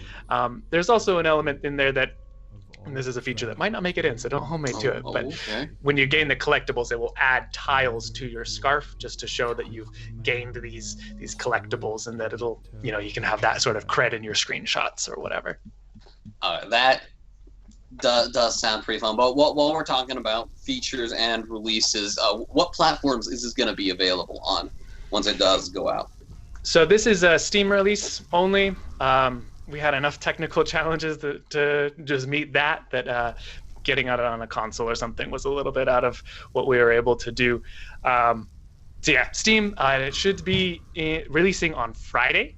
It'll be an early access thing because we're still trying to figure out some of these elements that we've play tested, but we're still trying to get more eyes on it, more opinions on what's happening, I mean, how many people were involved on this team? Because it looks like a small army poured their heart into this. So there's 14 of us. We were blessed with a lot of engineers on our team, and the art team was definitely like, because I was doing directing stuff, and I speak in vague terms more often than not. And so I'd say like, oh, but we want this beautiful like thing that's very human, positive, and da-da-da-da-da. And they're like, cool, but what does that mean? And I was like, I don't know. And they're like, okay, well, we'll work with that. And so they've had to really kind of divine whatever it is I'm trying to say. And I feel like they really killed it in a lot of ways. And, but yeah, the team has been, especially given everything that's happening now, like, and everyone's going through all their own external stories with this pandemic stuff, that I'm really happy with what we've been able to achieve given the large, really insane scope that we went for with this game and where we've ended up today. I mean, I don't think enough credit can be given to the art team. I'm especially fond of kind of like that that weird thing that's kind of in the sky that was like kind of the black and red crystal cloud thing. Yeah. Just Yeah. very eye catching. Yeah, but yeah, we were really just inspired generally with this game about those games like Spider-Man and Mirror's Edge, where there's a game element to it, but like a lot of times people just enjoy doing the activity of swinging through the city, doing parkour moves, and so we really wanted to make sure that that experience was really good, so that if anything else, people could have fun just surfing around. So as the development goes forward, are there any other kind of big goals you're hoping to accomplish before release? Also, did you mention when you intend to release this? So we have Steam release will be available to the public on Friday. This Friday. If people want to get their hands on it now, we have a development build up on our website. It's Golden Sand Games at .squarespace.com. There they can download the most in development build. Right now, we have that tutorial. Everything you've seen in this build, you can play, obviously. We have 2 more areas that we're building out that are currently not accessible in that build, and then we have like a final level to play through that we're aiming for the final release. So there'll be at least almost twice as much as there is in there right now. Ooh, okay, that is certainly exciting. Want to take a little minute here, just kind of talk about you a little bit more specifically. You talked about, it was technical art first, but then end up in this directing role. Has this project kind of shifted your own career goals, aspirations? Yeah, that's, okay, so I'm gonna have to be careful not to blather your mouth or your ear off, because I could talk about this all the time. But so going into it, I was not sure I wanted to do a leadership thing. It was my pitch and all of that, but I've been in leadership roles in service organizations and that stuff, and so I felt comfortable in that, but I've never led a creative project, and man, that's a different animal. And it's been a really big learning process for me, just learning what people need creatively, what kind of direction to give. And as a tech artist, it was really beneficial, because as a tech artist, you get an idea of all the programming and the art side of what has to happen and how those things need to come together. And so I had that kind of perspective as a technical artist of what needed to happen on both ends of that pipeline. But it for me, the EAE experience was just great, because I could do it in an environment that people's jobs weren't necessarily at stake. People's grades were there, but that's not under my control. If I screw up, I'm not messing up everyone else's grades, But yeah, so honestly, it's told me that maybe I don't want to be a project lead going forward. My strengths are really about enabling other people's work. That's kind of reinforced that idea of a tech artist, because that's what a tech artist really is all about, is enabling artists and engineers to let their work shine the most. And that's what I've got the most gratification out of this. Jenny built that great worm, that great worm mesh, that enemy in there, and she spent all this time building it out, and when I finally got that thing moving and snaking around the environment, I was oh man, that's so great. And I was excited to show it to Jenny, be I got it in, the worm's moving, it's alive, and so it really reinforced me why I love tech art, just that merge of here is the information and here is the art, and now we can play with it, now it's moving around, now you can kill you. Okay, so I know you said you could blab about forever, and I could listen to you blab about it forever. We do have some more questions from Twitch chat. Great. Specifically one from the Trob about what were the inspirations for the enemy designs?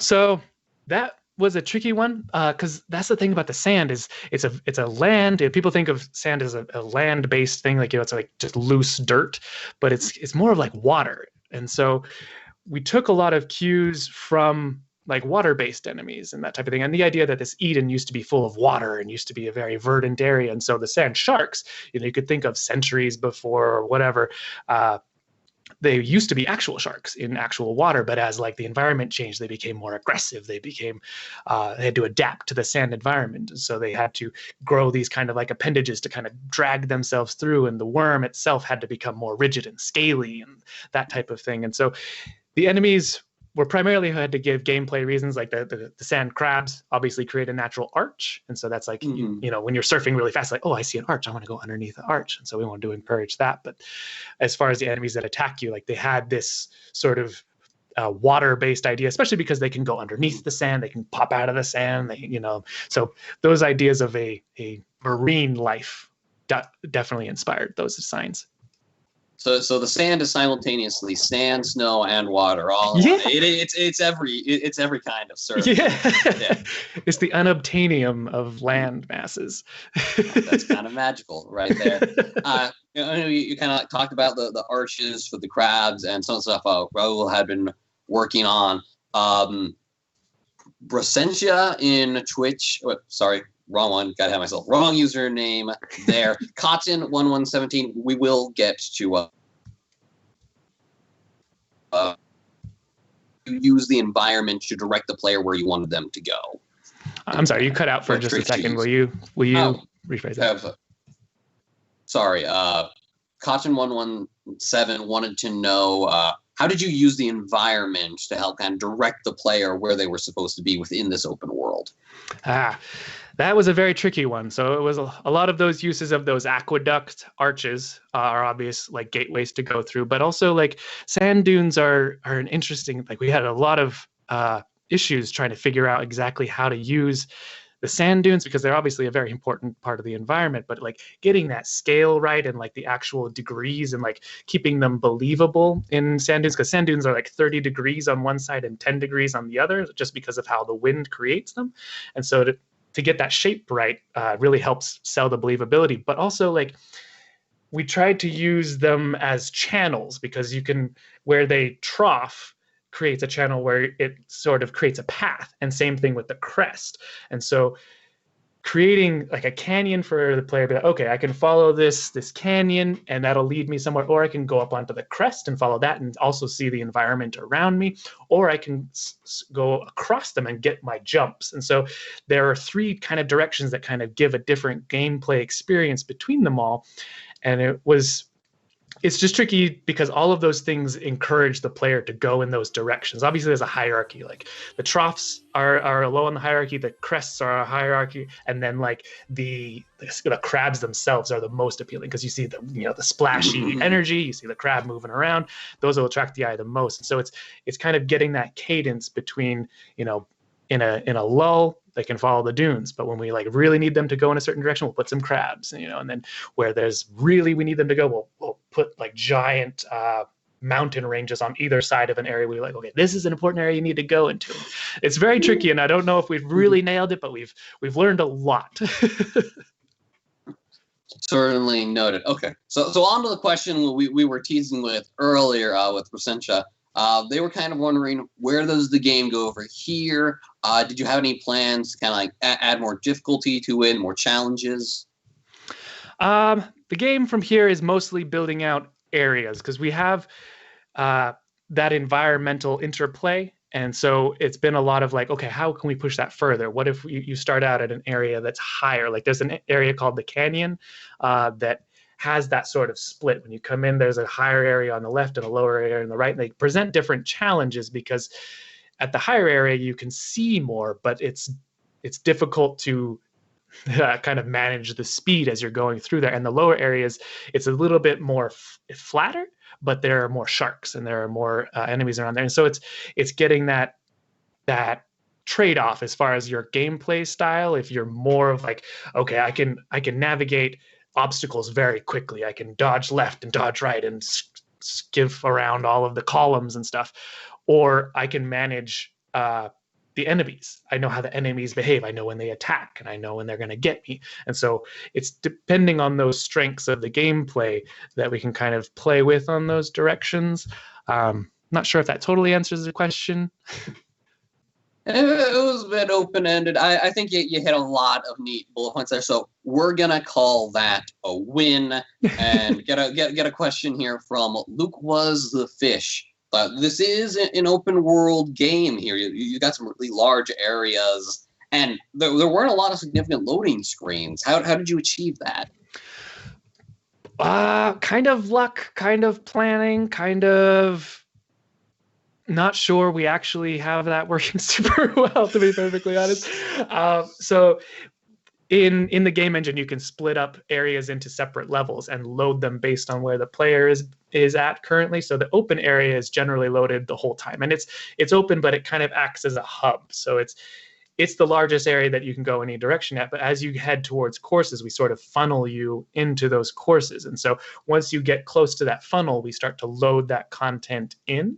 And hopefully without any hitches. Sometimes that's not always the case, but we load that content in as you get closer to it. And even with some of the enemies, like they'll kind of go to sleep until you get a little bit closer, and then they'll kind of turn on and activate and start running around. And that's just because we do have such a large area that managing that, and like with other open world games, the characters are moving relatively slow, like walking or running pace, and so you have time to load those things in, but we have to be much more aggressive with it because the surfer is moving at 80 meters per second at any given moment, so we don't have a lot of time to get that content in and delivered to the player.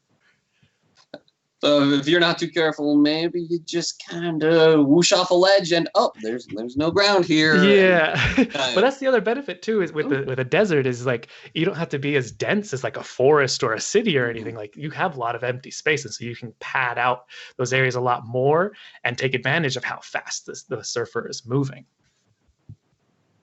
Cool. Well, we actually have another question here from Rosentia. In other words. That makes me wonder, while you can direct players in a direction, are there any rewards for breaking out of the norm? Any hidden items or secrets for the explorers? Very Zelda fashion there. So the biggest thing are these they're green collectibles that you can find in the area, usually where it's a bit difficult to find or they're a little bit hidden.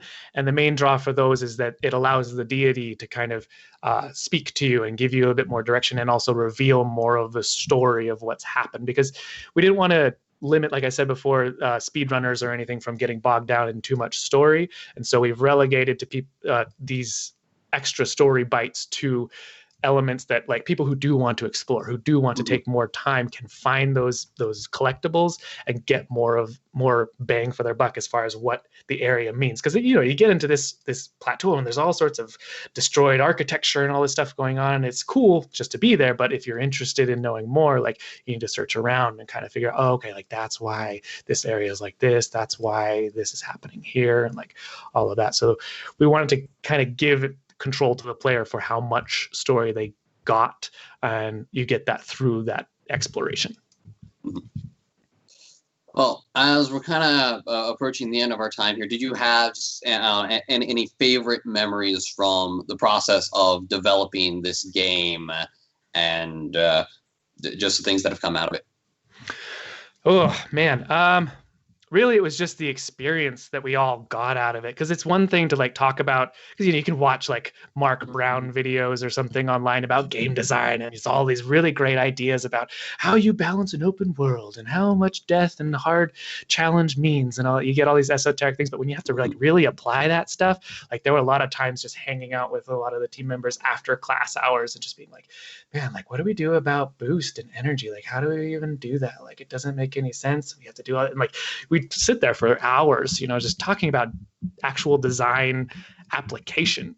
And that was probably the most fun. Like, I mean, obviously seeing things happen on screen and being able to play it is the most fun. But as like a design experience, just talking with people who really care about these ideas and really like, you can really like, oh, these are my people. Like we can talk about random, stats and like button presses and where should we put the boost button and all of these things. And everyone's super passionate about that. Like that has been absolutely my favorite part about this, is just applying these concepts with real people on a real project. The way you put it, I wish I was there. It sounds. I wish you were too. Oh, you're too kind. We do have another Twitch question in here. Will there be any customization options for your server? We would have loved to, but there's currently no plans for that right now. We had lots. We had like a laundry list of so many things we would have loved to put in the game, but even 2 semesters is too short of a time for this game. Okay. Well, I mean, you got a billion things in there already, so I'm prepared to call that a win. if people do want to learn more about Santa Surf and your team, where can they go? So we have our website. That's goldensandgames.squarespace.com. There's a Steam page. Just search Santa Surf and Steam. I think also our team is in chat, and so they can post that. We also have a Twitter, Golden Sand Games. That's the Twitter handle, and you can talk with us there. That's where we'll post all of our updates. Okay. Well, Gary, thank you for joining us. You have been a delight to have in your game. It has blown me away multiple times. But we are at the end of our time. We got some other games to talk about. So we're going to have to let you go. This has been Santa Surf from Golden Sand Games. And, I know what I'm saving up my quarters for this weekend. Thanks, Archie. This is so much fun. Pleasure was all mine. Moments like that. That's what it's all about.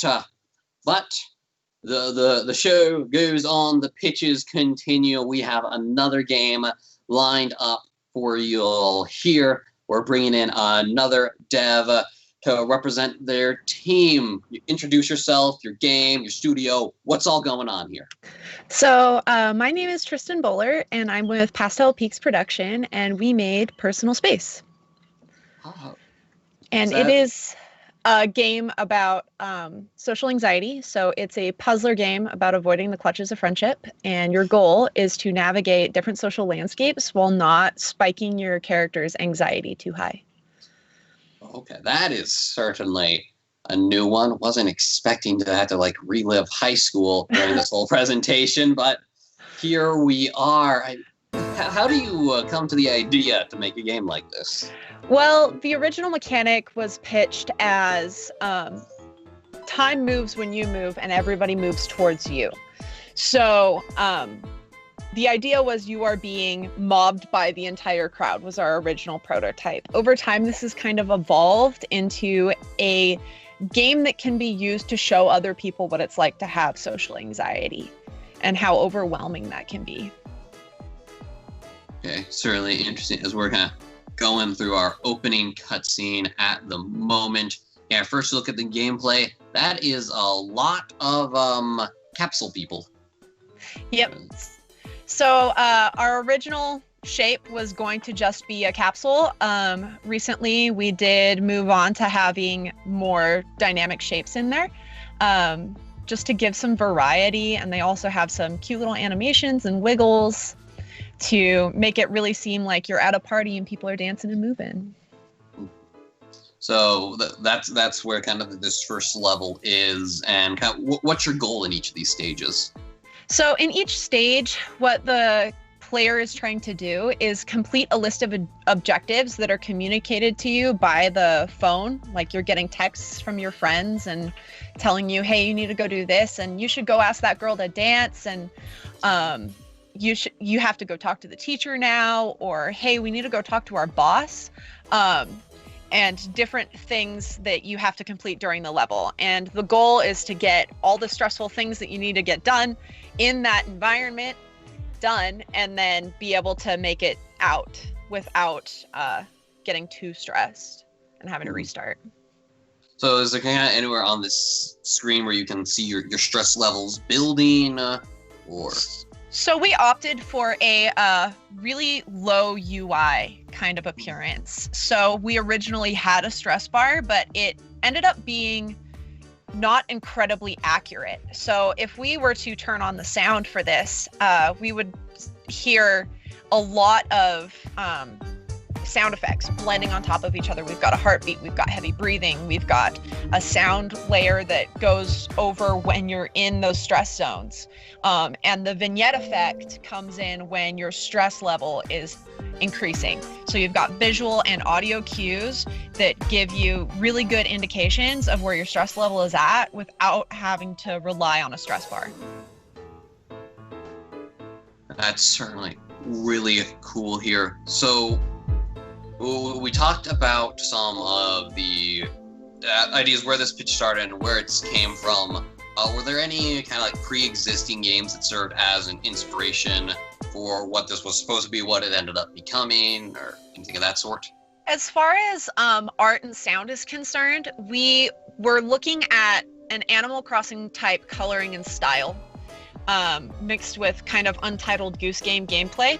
And we did want to have a dynamic soundscape close to Ape Out, where the sound builds and changes as the game progresses. Ultimately, we weren't able to achieve the sound goals, but the sound still does a really good job of inducing anxiety in the player, and making you actually feel anxious. As soon as people hear that heartbeat and stuff, they are like anxious themselves already. Taking on a pretty wild ride, just right out the gate, as it were. So, I mean, what were some of the lessons about just game development itself that your team had to sort out to make this game happen? So we had to deal with a lot of like the whole PR aspect of it, as well as figuring out that iteration is ultimately your best friend, and you have to let some work go. We've had a lot of different ideas and mechanics get scrapped and thrown, just trying to find the fun, as Gabe says, and figure out what's going to be best for our game. And it's hard learning to let work go, but it is in the best interest of making a really good experience for your players. And then on the PR front, in case you haven't noticed, this game really resonates with the current world climate. So we did have to think about how we were going to address that, and we do have plans to release a DLC, like more specifically addressing social distancing after the semester is over.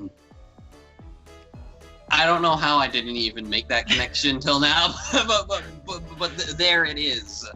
I mean, not that this even needed COVID-19 to be topical. But it helps. Mm-hmm. Certainly does end up being exceptionally relevant in that regard. So, I mean, what were some of the challenging things you had to do? What features just refused to come together? Oof. Up until the last minute, that is. So we did have the way the zones work has been reworked probably 5 times. Just figuring out the way that damage needs to be dealt, the way that stress levels handle, the way that underneath the hood here, every one of those zones is a giant bubble that is triggered when your player enters. So figuring out how all of those layer and stack, and how stress zones and calming zones play together, and how the sound plays into that, because each of those zones has a different sound element. Beyond that, the moving characters, these guys that you're now talking to somebody, have been just unbelievably difficult to implement here in the last week. So it's been a wild ride with just some things that you would think would be really simple, but turned out not to be. And I'm glad you mentioned those zones, because when we saw this game at the fall EAE Play event, they were largely these visible domes. You could see them all. What was the decision-making process like about restricting that visibility? So we got some feedback after EAE Play that some players thought it was too much to have the full bubble. We were also very concerned about how it fit in aesthetically with the rest of our game. So we did try for about a month to not have them in the game. People really missed them, and so we tried to find a balance between bringing them back and not having them just be giant bubbles. And that's kind of where the floor shadows appear, that are just kind of very proximity based in that regard. Yep. Cool. I don't know if I ever asked, what is specifically your role on this team? So I am our lead engineer. Yeah, it's been very fun to try and get a lot of these mechanics implemented. I've also done a lot of other things for the team, but that was my primary goal. So the struggle with those moving, talking characters, that was a very personal, hands-on gripe with that. Yep. Yeah, very much so. Has kind of working on this influenced your own kind of career aspirations, what you want to do in the game design space? Yeah, so I actually work making serious simulations in VR. And this whole experience has reinforced the fact that I like doing more serious applications and more serious games, because this is ultimately a game about anxiety and it's an empathy game. And so we balanced between making it an entirely serious game and making it a fun game with serious themes. And I think I like to sit somewhere in between that range of things when I'm developing. It makes me feel like I'm having a bigger impact in my consumers' lives. Certainly cool. Always nice to fun for a purpose, as it were. The dream being there's a lot going on. I really do wish we could hear the game right now, because I've heard so much about the atmospheric sound and what has been accomplished there. Was there some kind of like mastermind sound engineer behind this that made all that possible? So we worked with a team called Audio Brew. They also did the sound for one of the grad games. They were great to work with for getting our general soundtracks. But as far as implementing the sound, it was between me and another engineer, and we used Wise to implement and layer all of our sound. And when you use Wise, you do all of your basically sound editing, and then you can just import it into your Unity project, and it automatically finds all of those and signs it up to the code you've assigned it. So it's a pretty streamlined process. Well, that's pretty cool. We are starting to get our Twitch questions in here, so get ready for the wrath of the masses, as it were. First question we have, and I quote, "Looking at this, I imagine the AI could be a nightmare with pushing and collision. Did you run into any problems with that? Anything special that made it work right?" Yeah, so this was a early on problem that we had to deal with. So all of our AIs and enemies are implemented using a nav mesh, which is a Unity stock tool that allows you to let enemies self-path, pretty much. You give them a goal and they go there. Yeah, it did turn into kind of a nightmare, because it sounds simple when you say, yeah, nav mesh does it for you. But with the pushing and stuff, there's a lot of, okay, you're this close to the player, so stop moving, or go back to your beginning place, or the player has exited your zone, so go back to the beginning. And we've also got some more complex enemies in there. So we've got a couple that path to the player and follow them through the level like some creep the entire time. Yeah, they will find you. So if you're sitting there in a calm zone and you stay there long enough, they will be up in your face dealing you damage after so long, which really does keep the player moving, because they can't just camp and expect that they will be fine, because they could end up having one of those roving enemies come find them. And then we also do have a bunch of patrol enemies that have fixed paths. So in House Party, we actually do also have a fixed path calming zone. It's the dog, because a lot of people with social anxiety are able to find, oh, okay, here's the dog at the party, and then they can make it through the event by spending time with the dog.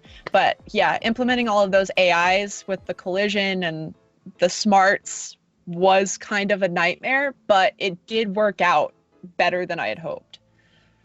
You hit all the Inky, Blinky, and Clyde archetypes of enemies coming for you, but this time you actually have to be able to kind of like shoulder them around a little bit to get where you're going.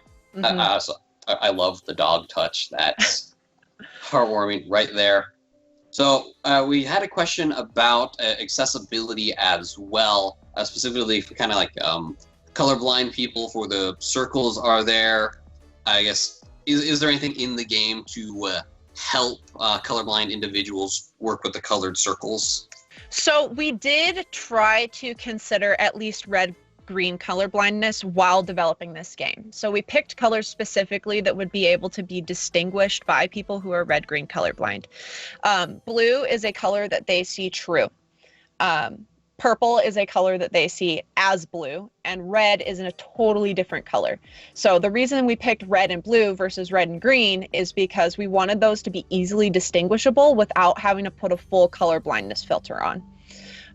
We also tried to pick our enemy colors in a way that would accomplish the same thing. So you're a blue capsule, so that you are completely distinguishable from all of the red, pink, and orange capsules. Well, was there? I don't personally know a ton about color blindness in that regard. Is there any reason we went for like red green specifically? Is that just a really common form of it? Or? It's the most common form of color blindness, and it does have a range of effect. So there are people that truly cannot see the difference between red and green, and there are people that just get confused when they see ranges of red, green, orange, and yellow. So we targeted that one because it was the lowest hanging fruit and the most common.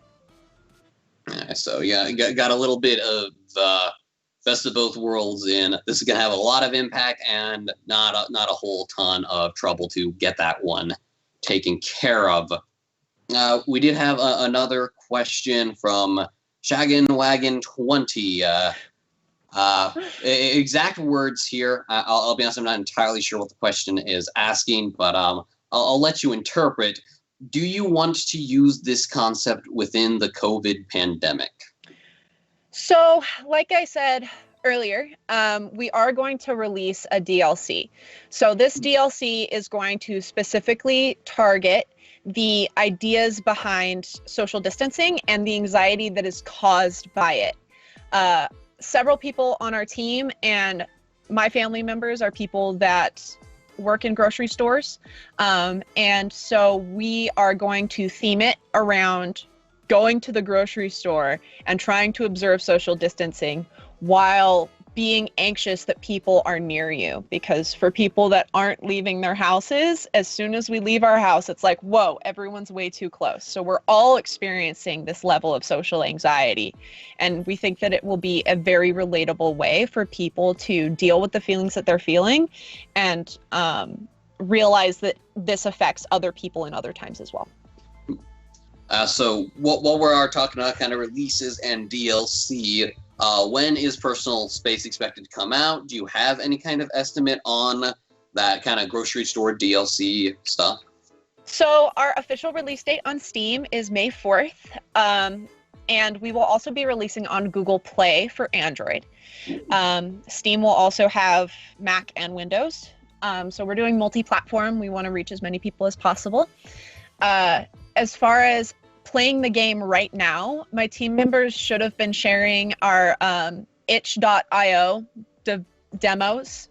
So we've got all 3 platforms up there as demos of the first 2 level.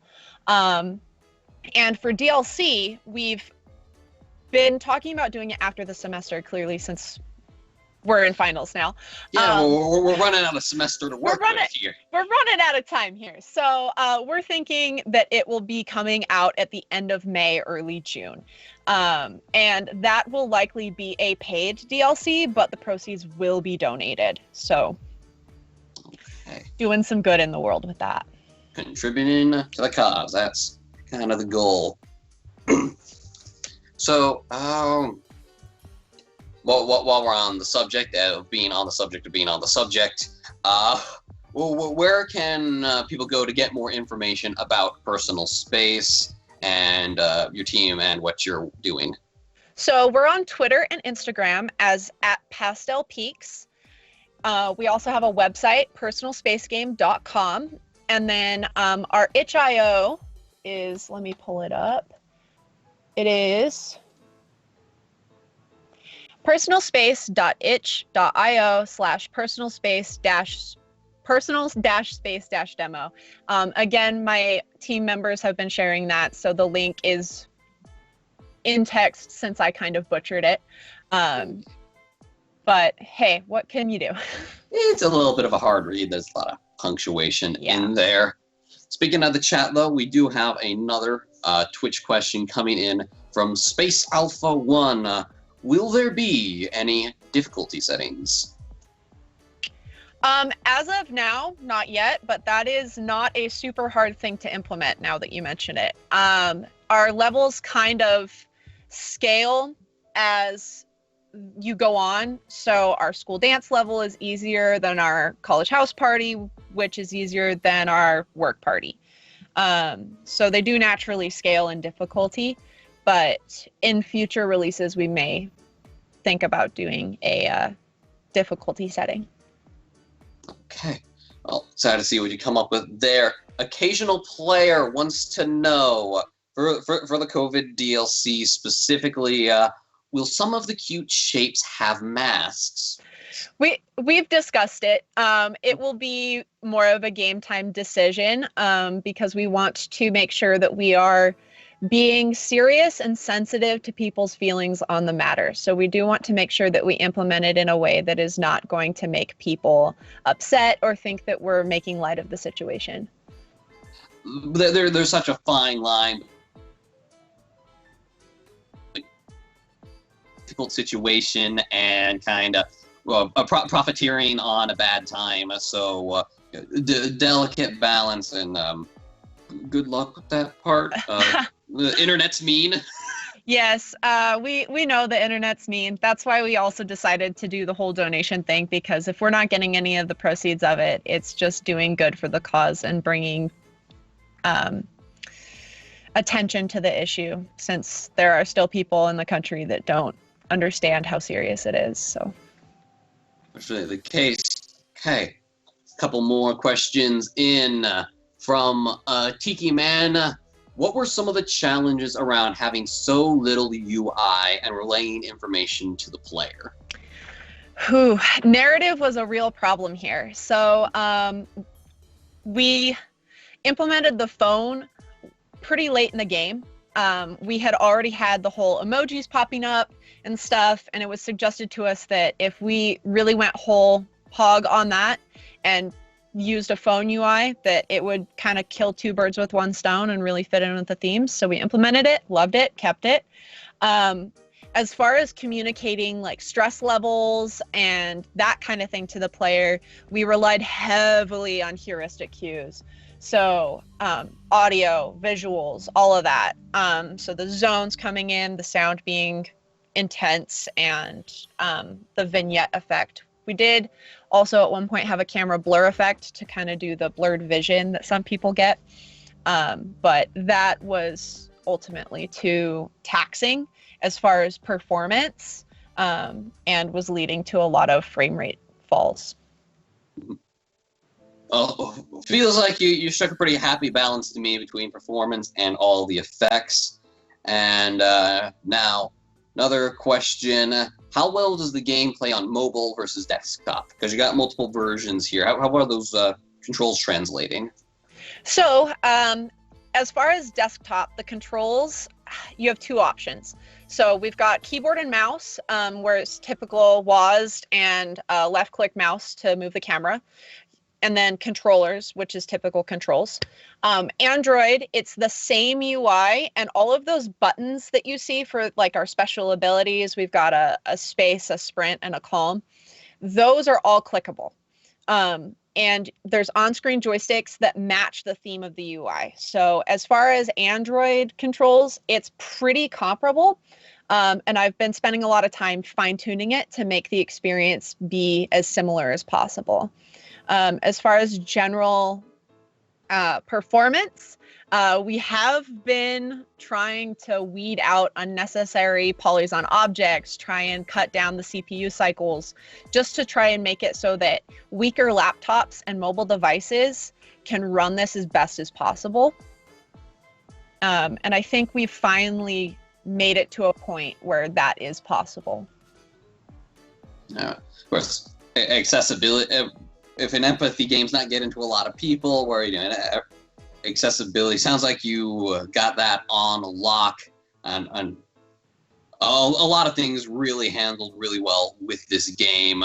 I've been personally impressed with it, and Twitch is apparently very interested as well. But we are kind of at the end of our time block for this one, so if you want to kind of hit that social media one more time, because we're about to kind of toss it out. Cool. Again, it's Pastel Peaks on Twitter and Instagram, and personalspacegame.com for our website. All right. And thank you very much for joining us on the EAE Launch Party 2020 online social distancing edition. It's been a treat, and we look forward to seeing more from you and Pastel Peaks in the future. Thanks. So, we're getting ready for another of our undergrad games here. Next one up, I believe, titled Impact. We saw some of the trailers for this in between now and between Santa Surf and the game that immediately preceded Santa Surf, which I'm pretty sure was Blaze, but don't quote me on that. I didn't memorize the script. So, now representing the developers for Impact, welcome our newest guest. Would you like to introduce yourself real fast? Hi, thanks so much for having me. My name is Tanner Goldsmith. I am the team lead for Cave Light Studios. And yeah, let's talk about our game Impact. Sure. So, I mean, first, most obvious question, what is Impact? Well, what's it about? Of course, yeah. Impact is it's a really cool, really visually striking neon world. Everything is kind of covered in darkness, and the whole core concept behind the game, you have to use your impacts, things like jumping, clapping, ground pounding, those sorts of things, to cause a sonar effect, a vibration sort of effect that kind of highlights everything around you. It tags everything. It makes it bright, neon, vibrant colors, reveals important information in the environment, and it's a really fun, exploratory, really visually striking experience. So what genre of game is this exactly? Is it about exploration, puzzles? What are the actions the player specifically does? It's an adventure puzzler. So a lot of what the gameplay revolves around is exploring the environment. It's figuring out pieces that move, pieces that don't move, powering certain switches and generators that will allow you to move the environment, interact with it on a very constant basis. And it's all about getting the player to kind of explore and get a really good feel for the world and how it lives, how it's come to be. And yeah, it's about making an impact using your impacts. Very clever wordplay we got going on right here. But I think the most important question that is clearly going through the minds of everyone watching this video right now is what's going on with the frog, and can I pet it? That's been one of our primary concerns. So the frog, I think our current working name for the frog is Froggy, kind of a mix on program and frog. The frog actually came about. We didn't originally have a companion in the game, and we had these placeholder little key blocks that players would pick up and use to power various generators and objects around the level. And we weren't originally locking these into the generators they were being placed into. They weren't being destroyed. And so even after they had their initial use, we found most people were they tended to hold on to these random polygonal spheres and just carry them throughout. And so we were trying to figure out why people are holding them. Their response was always, he's my friend. And so we realized that in a game so based around darkness and having everything kind of hidden and having to reveal it, you get pretty lonely. And so what we were looking for was really to have some companionship for the player, and he's kind of become the narrative driver for the game in some senses. So I am curious then, do players still feel the need to carry around the circular spheres now that they have the frog companion, or did that take it, or do they just have like two buddies now? I suppose it's the best, although it's kind of nice having a companion cube situation in the game so early on. Actually, sorry, you kind of cut out for me there. I don't know if the stream heard it. So can you say that one again? Spending a lot less time holding on to these random cubes and spheres, which is pretty nice. It seems like we're having a bit of a companion cube situation, which is always fun. But yeah, we hopefully we can have the little frog be a little more interactable, and he can take that role a little bit more fully. Okay. Well, we have detoured to our frog companion for enough time. I'm kind of curious, what were some of the development challenges that your team had to overcome as you were making this game? I'm sure many people have mentioned already. Obviously, the whole quarantine system certainly had its hiccups. We moved to remote development. Luckily for us, I think that's been less of an issue than for a lot of other teams. We're very, very tight-knit group. Even before this whole quarantine, we've kind of found ourselves on late-night Discord calls at 2 or 3 in the morning, multiple occasions with more than half of our group. So I think we've kind of grown really close. We've grown accustomed to working together in that sense.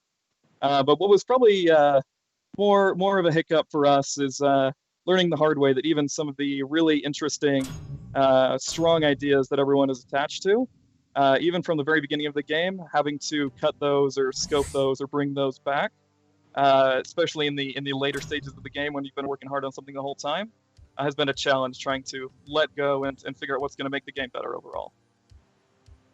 Very cool there. What were kind of the inspirations? Are there any games that came before that kind of made you guys want to work in this space specifically?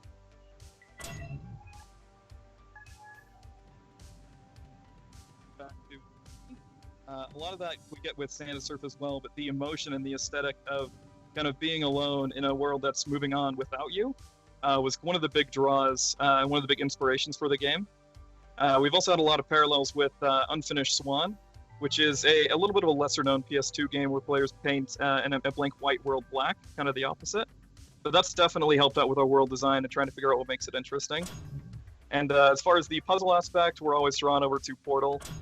Very similar environmental puzzles that, again, we're all about trying to make the world feel alive and make it as pretty and visually striking as we can. Okay. Very cool. We do have some questions from Twitch. From Brasensha, they asked, I assume design went through multiple iterations. How long did it take to settle on this visual style, and why did you go with this?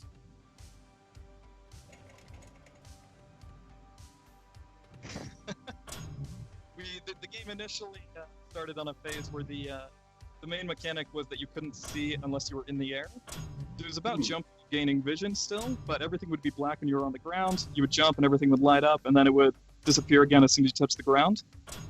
We found lots of issues as far as having sort of a strobe effect, epilepsy issues, and concerns, all those sorts of things. We've slowly worked on the keeping the same core aspect of that original pitch, where jumping gives you vision. And it kind of naturally evolved into, maybe it's not the jumping, but maybe it's the effect of the jumping, the colliding with the ground, the slamming into things.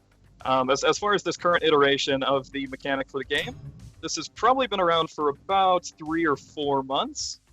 We went through a lot of pre-production, as we probably already know. Been about an 8 or 9 month process. Pre-production for about 50% of that time, just trying to figure out what works and what didn't. And this kind of naturally evolved, and yeah, it's been going strong for 3 or 4 months now in its current form. It feels like there's been a pretty significant kind of aesthetic shift as well.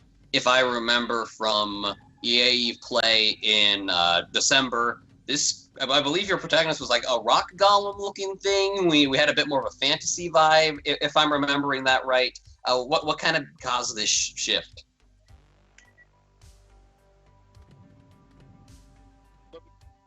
Boy for quite a while. It was a little bit tough to let him go, but we found the hyper environmental aspect of the game wasn't quite working out as well as we were hoping. We found it much more interesting to be in more high-tech, unnatural environments with kind of the visual aesthetic that we were moving for and the narrative message of the game that we were hoping for.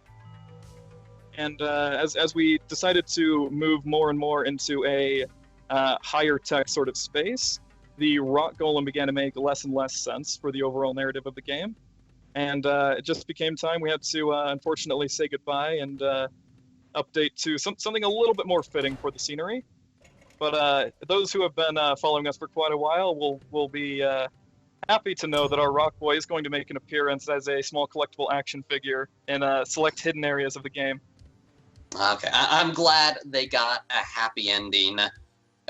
We might have seen pop up just now. Twitch wanted a little bit more information on where did the idea of sound as vision come from for your team?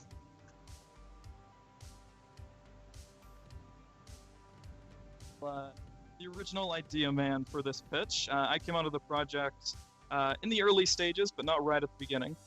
But as far as the current form, the current iteration of the mechanic, a lot of as we were trying to figure out how jumping would grant sight naturally, we shortly shifted to a fire-style main character in a world that was covered in smoke. The act of jumping would cause him to burn away the smoke around you. That idea was very short-lived, but I think it gave us some really good insights as to how to shift away from, or how to supply some narrative reasoning for the impact or the jump revealing vision in the environment. And we had a lot of talks about Avatar: The Last Airbender, a character that sees in a very similar manner with various sonar echolocation sort of mechanics. And yeah, it was a lot of playtesting. Probably took 3 or 4 months to figure out which part of the jump to reveal vision really felt the best. I hope that's a little bit of a better answer. I mean, I'm actually really glad that your answer mentioned our character here. There's a lot of personality in this kind of robot character. I mean, what's the story behind them? But earlier, Gundam Wing Miku's in the comments, and that's something I absolutely love. But the actual story behind this character is that it is a loader robot that was made for this factory. In our actual opening room, we can see several different iterations of this robot in various states of decay and construction. But this robot is a loader robot. The factory is sometime after some sort of weird post-apocalyptic event. We have more narrative and story in the works. There's lots of hidden gems inside the game that will reveal more lore and narrative. But the character's a loader robot. The programming is kind of going a little bit wonky, and really it's trying to it's learning about the world. It's learning about friendship with our little froggy friend here. It's all about growing together, exploring, basically trying to earn a new beginning. See, I see. And not that Gundam Miku isn't the best name for a character ever. Do they have an official name?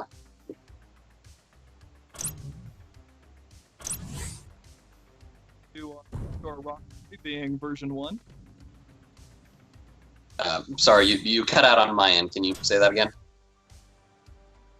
The current title for the character is V02. That's in a loving homage to our Rock Boy, which was V01 or version 1 for quite a long time in the production process. Okay. Well, we got a little bit behind them. Now, another Twitch question. This run from Pepperoni. I like bug/cheese testing. Was there any particular gameplay bugs that were memorable during development? Oh yeah, definitely. There has been quite a few very, very fun and interesting bugs. One of the most popular ones, we had as I mentioned, we had these key blocks that were temporary before. We use a sort of Breath of the Wild magnesis system to sort of pick up and lift those blocks, sort of a telekinetic system. And a fan favorite has definitely been the brief bug where you could stand on top of those key blocks and go surfing through the stars in the cosmos. Still a little neat trick that we're trying to nip in the bud, but that's definitely been a fan favorite. I know that's the first thing I always try to do. The second I see a power like this, like I can pick up these big items. I could stand on that item. Can I just whoop Magneto my way out of here? But fun.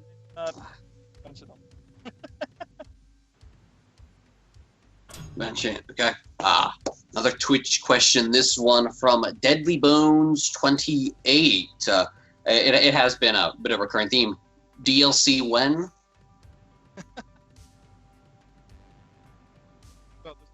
Our game is going to be releasing on the 30th of this month. We have one of these smaller teams here, only about 10 of us working on this project. But most of us here have had expressed great interest in continuing construction and continuing development on this project after the semester's been over. We have lots and lots of fantastic and great ideas for DLC, especially stuff that maybe didn't make the final cut for the game. So I would say definitely look forward to it in the next couple of months. We'll be hard at work. especially when we don't have grades and classes to worry about, right? Oh yeah, at that point it's not grades. It's just your livelihood. No big deal. No pressure there. So if people want to learn more about Impact and what's all going on with that ongoing development, where can they get that information?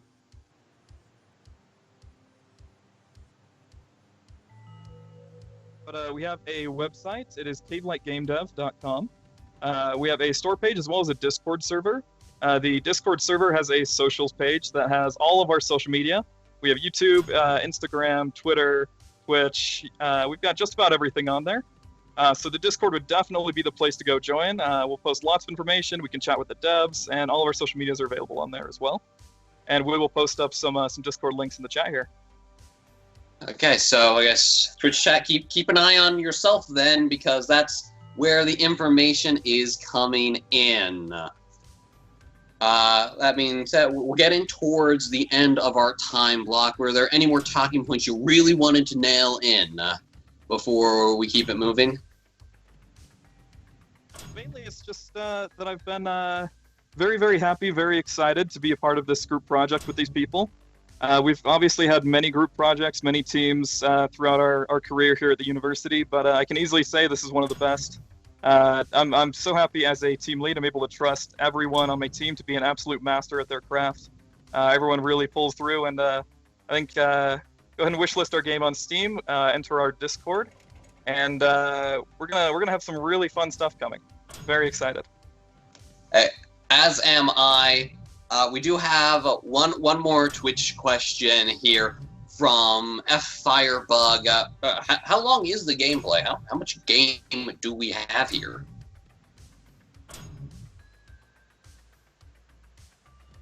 The current game time for play is looking right around 30 to 45 minutes at the moment. I'm very happy to say I think our awesome per second meter has definitely been going up in the past couple of weeks here. So you can look for a very, very fun, very impactful 45 minutes here. Okay, I'll get it. Impact, because it's the name of the game. Every time you say it now, it's going to be a reference to our game. Watch yourself. Just collecting royalty charges anytime anyone uses the word for anything. Exactly. That's the goal. So, that being said, that is kind of our time here for this one. This has been Cavelight Game Devs with their game Impact.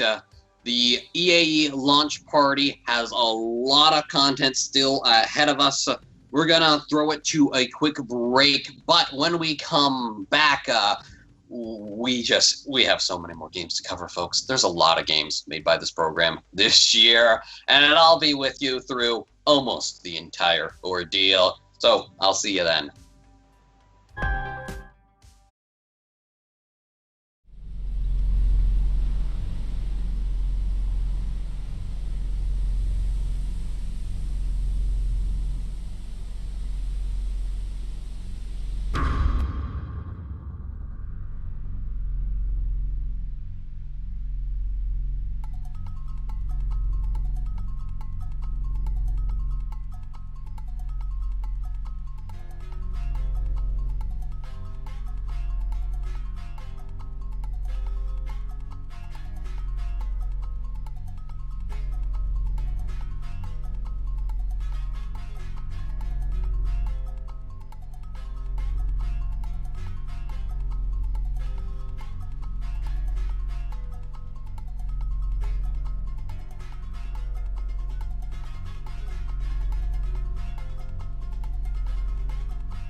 I do not say that we should or will go unprotected against the hostile misuse of space.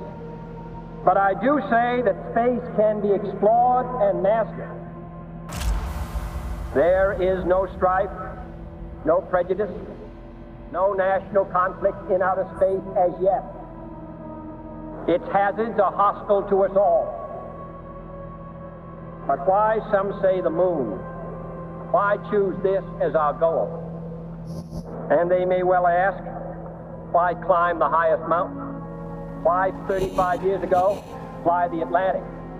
We choose to go to the moon. We choose to go to the moon in this decade and do the other things, not because they are easy, but because they are hard.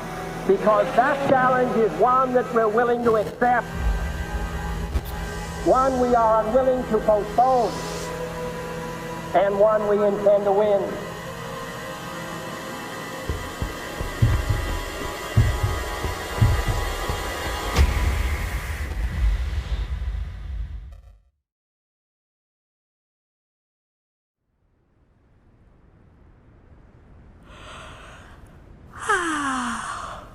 Well, you've broken it. There isn't enough time to let you learn the full extent of the powers of the Geomancers. A crash course will have to do.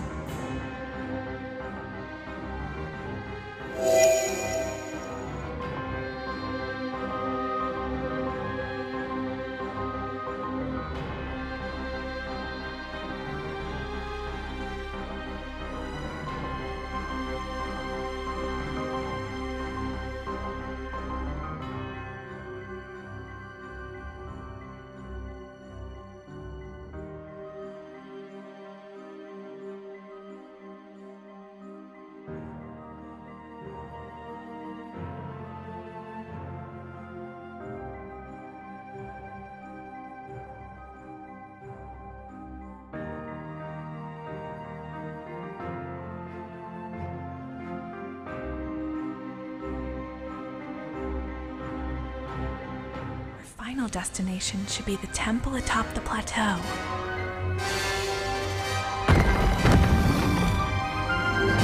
Beware. The most powerful spirits will be found there.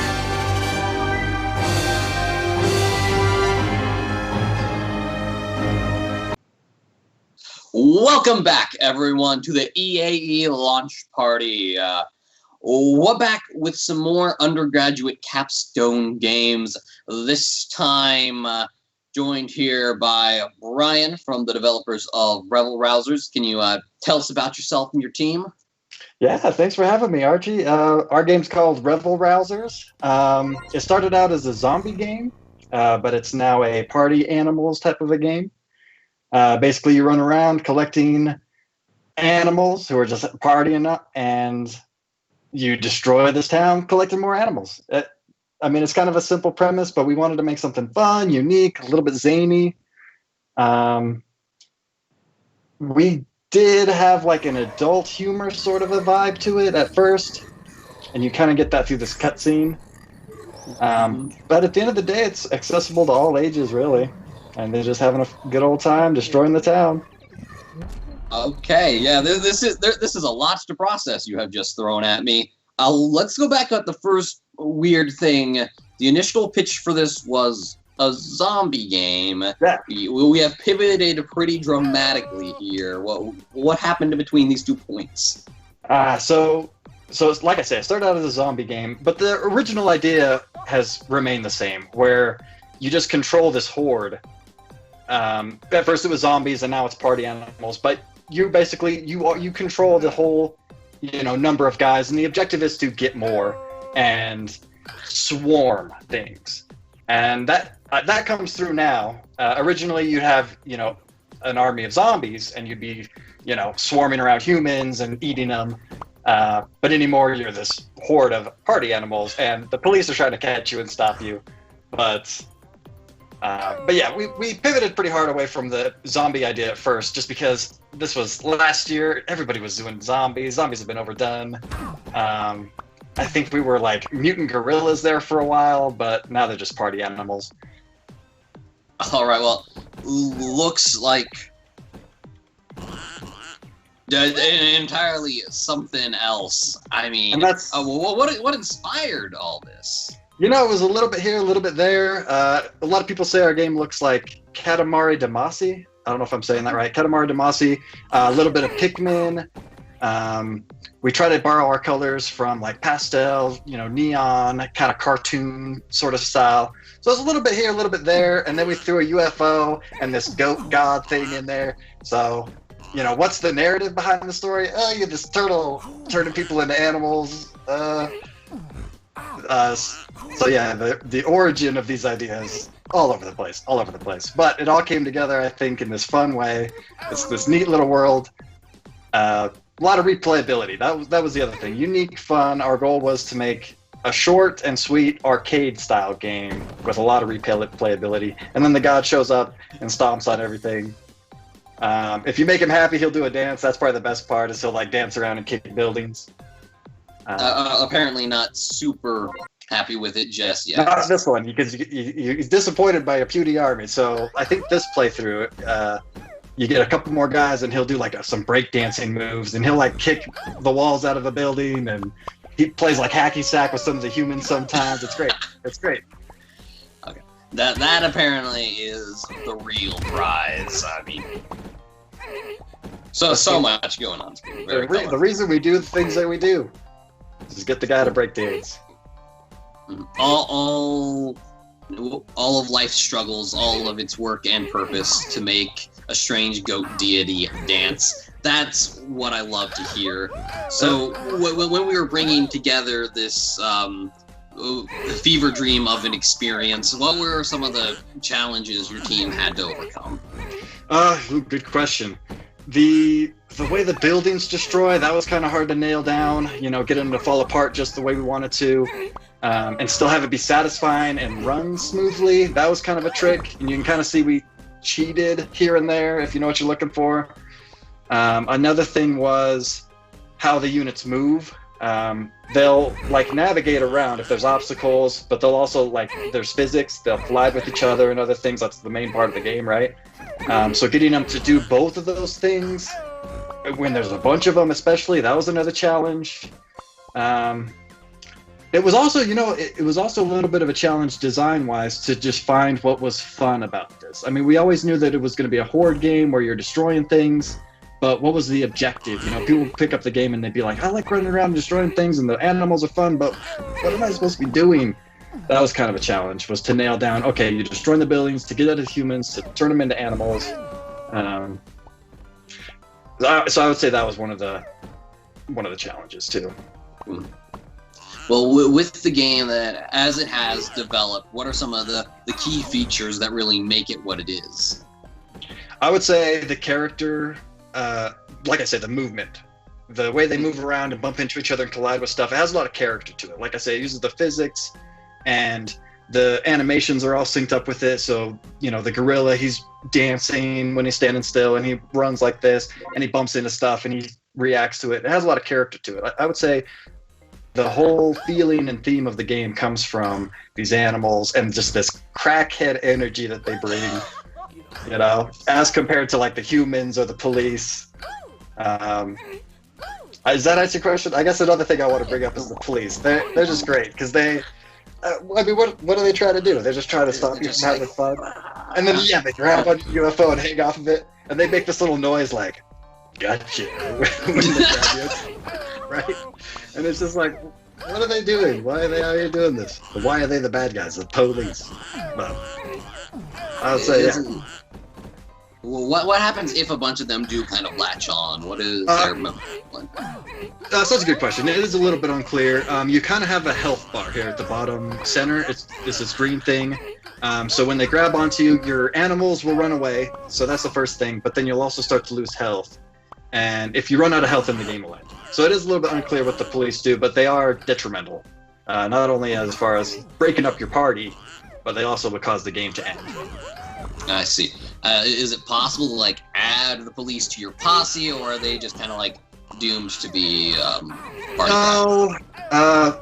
In one of the previous iterations of the police, they had health and they would attack your guys, and your guys could attack them back, and then they would turn into humans, and then you turn them into animals. But like just explaining it was too complicated, right? Getting the player to understand that there was like this real-time strategy aspect to the units and these enemies.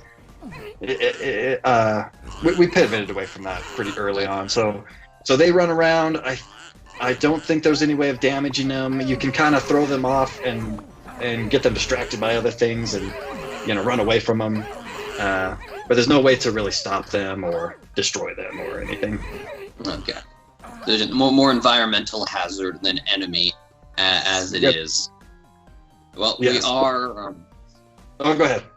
Oh, we are starting to get some of our Twitch chat questions in. If you wanted to finish your thought before we dive into those. I forgot what my thought was.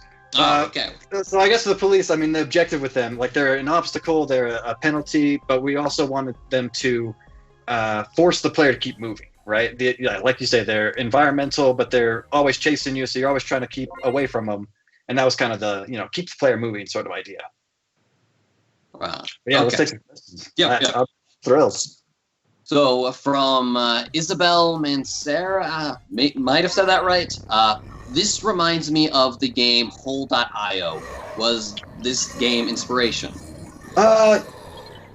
Not necessarily. That's been mentioned before, though. In fact, from the beginning, they're like, oh, there's this game about a raccoon with a hole, and you're like sucking things up, and the hole gets bigger. And I think we pulled it up at one of the team meetings and looked at it like, oh, yeah.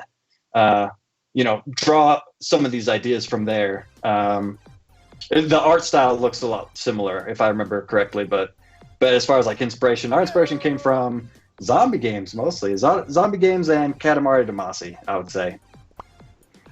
Right. Okay. Next question in line. Is there any indication for if you can break into a building, or is it just kind of like trial and error to figure it out, ramming the mob into it?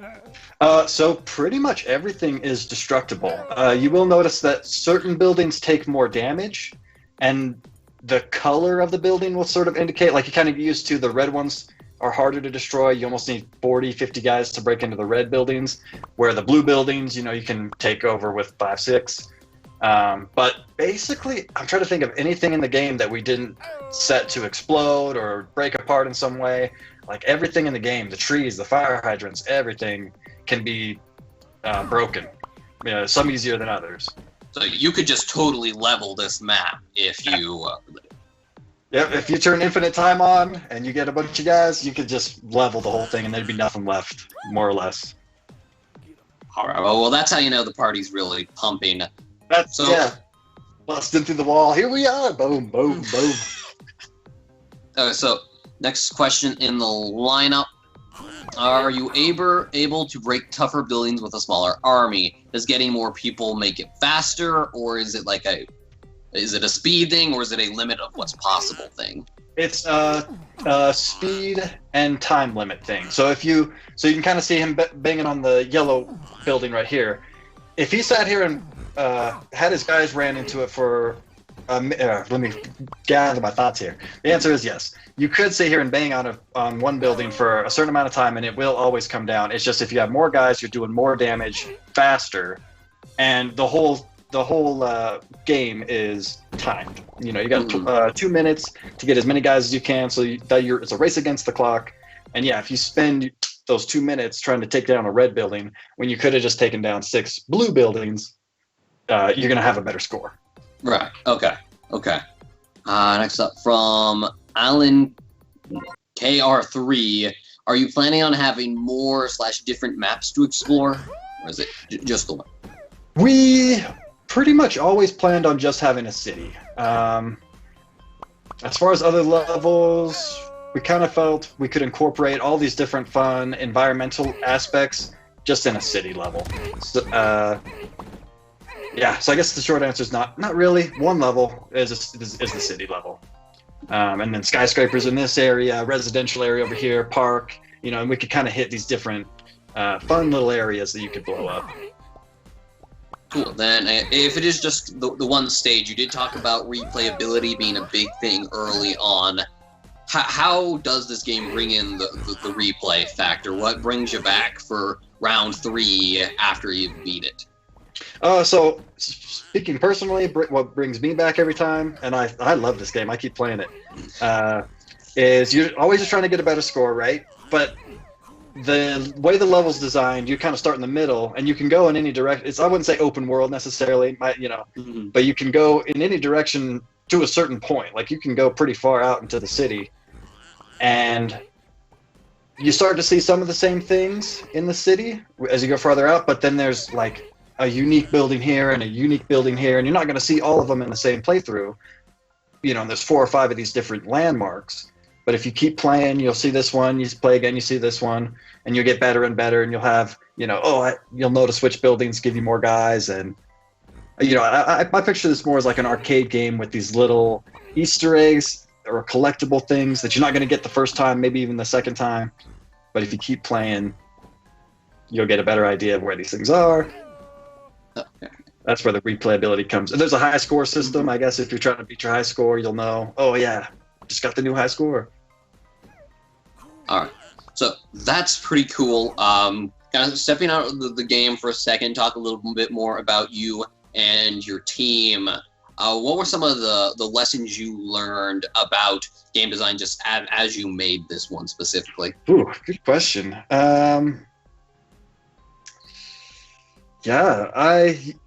So let's see, I was the team lead since the prototype phase. And what I learned was I can't do everything by myself. I was really trying to do everything myself. And it got to a point where, man, I need to just trust these guys. They're reliable and they're good at what they do. And like, I kind of, trusted them and let them be free to help make this game. And that's when it blew up. That's when the game got good. That's when the fun came out. And I just thought, man, I was holding these guys back on some level. So I guess that was a learning experience for me. Technically, how to make destructible buildings, that was a whole thing I had to learn, that we had to learn together. Making the guys move around in a fun way using the physics, that was, trial and error, whole experimental thing. Making, I would say level design, like making the city feel alive. Like you can throw things into the level and have a game, but to make the city feel like people live there and have it be fun to run around, like that takes a little bit of, creativity and technical experience. So yeah, I learned a lot. I learned a lot more than I thought I would this semester and last semester. So yeah, continuing on that same train of thought, has this kind of influenced maybe your career goals and what you want to do in the space? Yeah, I would say. Before this, I kind of wanted to be a solo game developer, making fun, unique little things, indie games. But anymore, I think, small teams. That's where, you can't really make a big or even a medium-sized game by yourself. You need a team. So yeah, that's as far as my expectations, my goals, I would say gotta have a team. Okay. Well, we do have another question coming in from Twitch. Are you thinking of adding an option where you can merge the animals to make it bigger and stronger and more generally audacious and awesome and all that? Not really. We were toying with one idea once. I'm trying to remember what game it is. Luigi's Mansion? Or one of those Mario games where you get a bunch of Marios and Luigis and they can like climb together and make different shapes and balls and you use that to solve puzzles. We were kind of playing with an idea like that where, yeah, they kind of Mr. Smith, Matrix Revolution, climb up into a giant animal. But it felt, that felt kind of detracting from our main idea of getting a large horde and mobbing around and destroying stuff. So I'd say not really. We play with a couple of mechanics here and there, pushing things around and different stuff. But we always came back to getting a bunch of guys and making your army bigger and destroying the town. Like that was our main focus. Everything kind of revolved around that. Okay. Occasional player is looking for the big brain esports strats here. Like, what has really worked for you? What is the meta? Do you run it down mid? That's what I do. Let me tell you. Okay, so the trick is you start out in the park and you circle around. You get these 6 guys over here, these 4 guys over here. Avoid the police in this area. Take down this house. Get the 3 guys there, and then Once you've got like 15, 20 guys, you can start getting some momentum. That's the trick.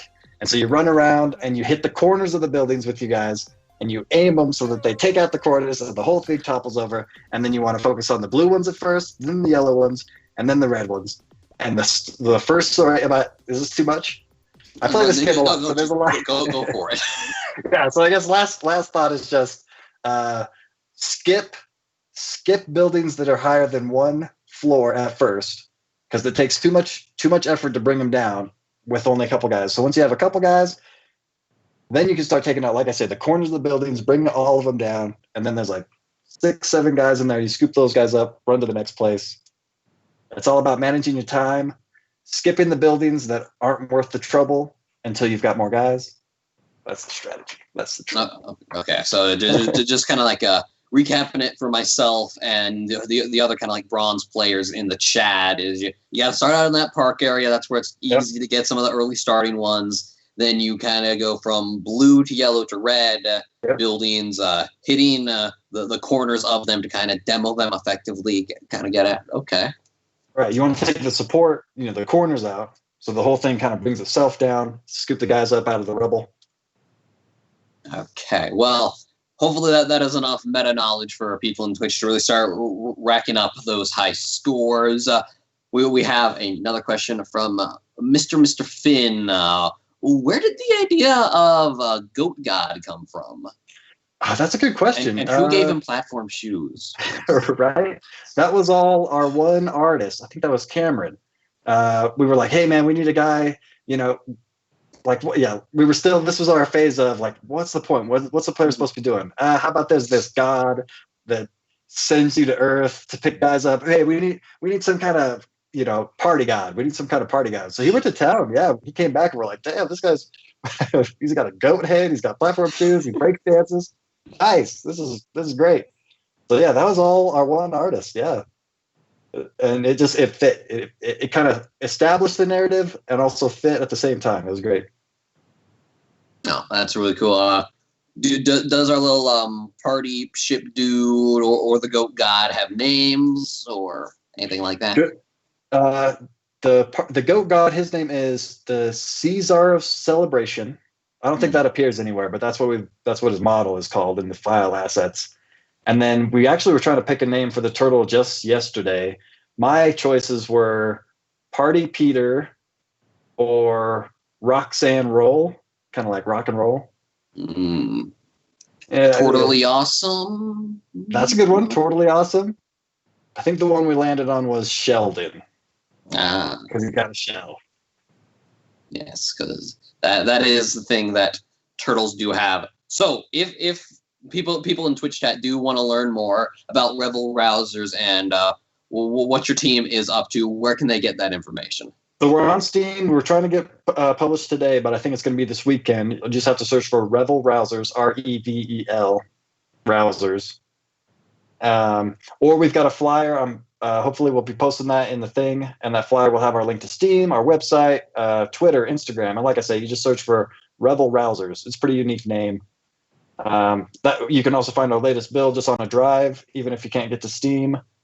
And just an asterisk on all this, we put a little cheats menu in there. So anybody who's watching, if you go into the cheats menu, go to the settings, type in REVEL, you'll get some cheats. Infinite time, lots of guys.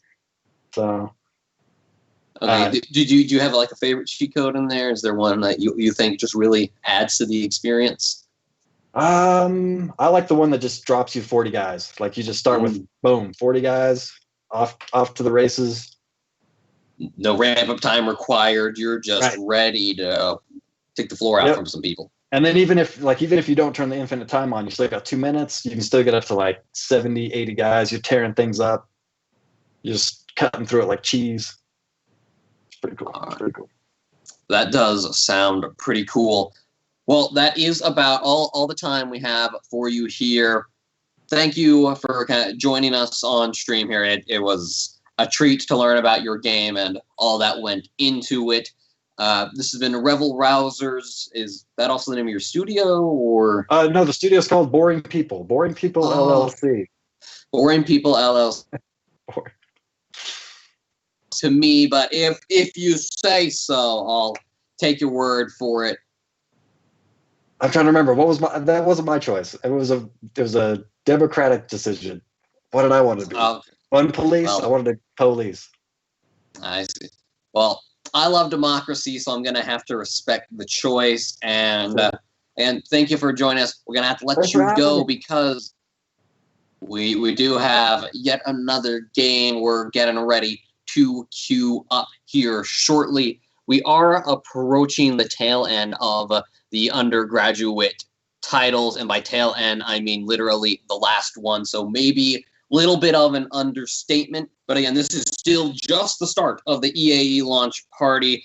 Okay, say just the start. This was immediately looking at the schedule now. It's kind of the bulk of it.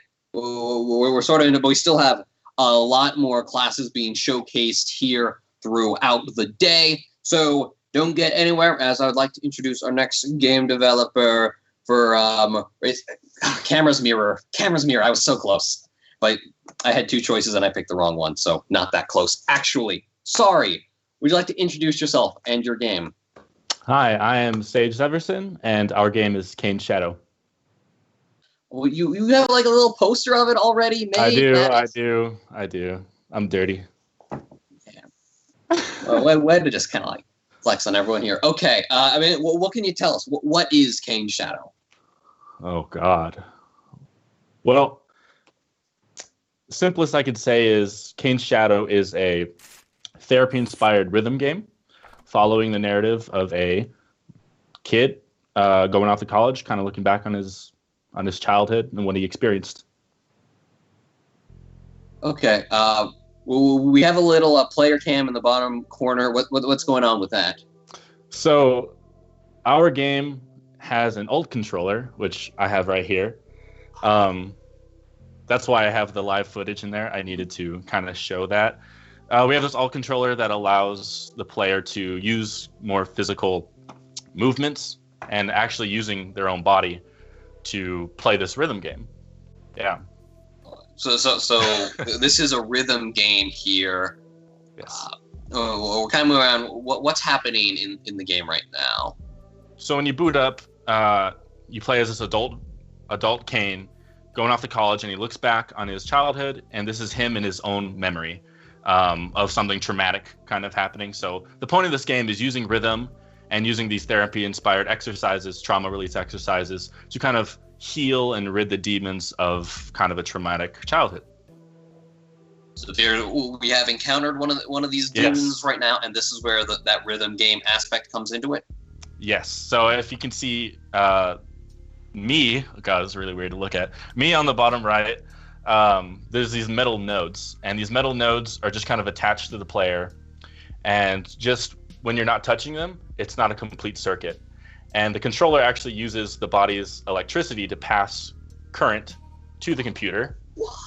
So when you when you touch the metal nodes, it completes the circuit and sends whatever signal I programmed to that node. That's pretty cool. So it looks like some of them they're kind of like blinky red, and they mess with the controller somehow. What's happening there? So each boss has its own kind of beat thing, so something to kind of mess up your rhythm. Because trauma release and healing is very rooted in rhythm, as taught by Trey, or trauma release exercises. So this boss is trying to kind of mess up with your groove, and he flings these red beats that kind of just nullify that lane for a specific period of time. And the layout of those blue, red, yellow circles are the same layout as the 3 nodes on the controller. Okay, so I'm trying to, maybe I'm not observant enough here, because there seems to be 2 controllers you're holding in your hand, and I think I see something on the shirt there. Are each one of those a node, or? Yeah, so it was really hard to do this and record, so I had to just kind of flat palm it. But there's one on the left hand, one on the right hand, and one on the chest. These locations were inspired off of nervous habits and very common, nervous habits and areas people kind of fidget. So they might touch their wrist, tap their palm, tap their chest. I talked with numerous psychologists about these nervous habits and how rhythm can be kind of applied in kind of a cool, inspired game like this. So you guys did a whole lot of like background research on these therapies beforehand. That was a pretty extensive part of the process. Yeah, my stepmom's actually a psychologist, so she was more than happy to reach out and help me through the process. And then, we just kind of single out what works, what can we apply in a game, and we just kind of went from there. It was a really fun process. So where did this initial idea come from that you wanted to do this? When I originally pitched this game, before my wonderful team, allowed it to actually become something, it was a beat 'em up. Oh. And it was a beat 'em up that you use the character to beat up his demons inside of his own psyche. So kind of same spirit, but as a more sensitive, serious game. Beat 'em up, and those kind of topics weren't really cohesive. So we did a lot of overhauling, a lot of rapid changes that, brought up a lot of obstacles, but we pulled it together, and I think we made something well beyond what I ever thought it was going to be in the first place. So we have gone from the beat 'em up to the beat 'em up. Oh, you know what? Someone write that down. Someone write that down. Oh, well, I can't be the first person who came up with that. But we are. Okay. So we are getting some questions from Twitch chat here from Tremblay. Will there be a custom beat map mode? Because rhythm game people like to get their crab rave going in whatever game they play.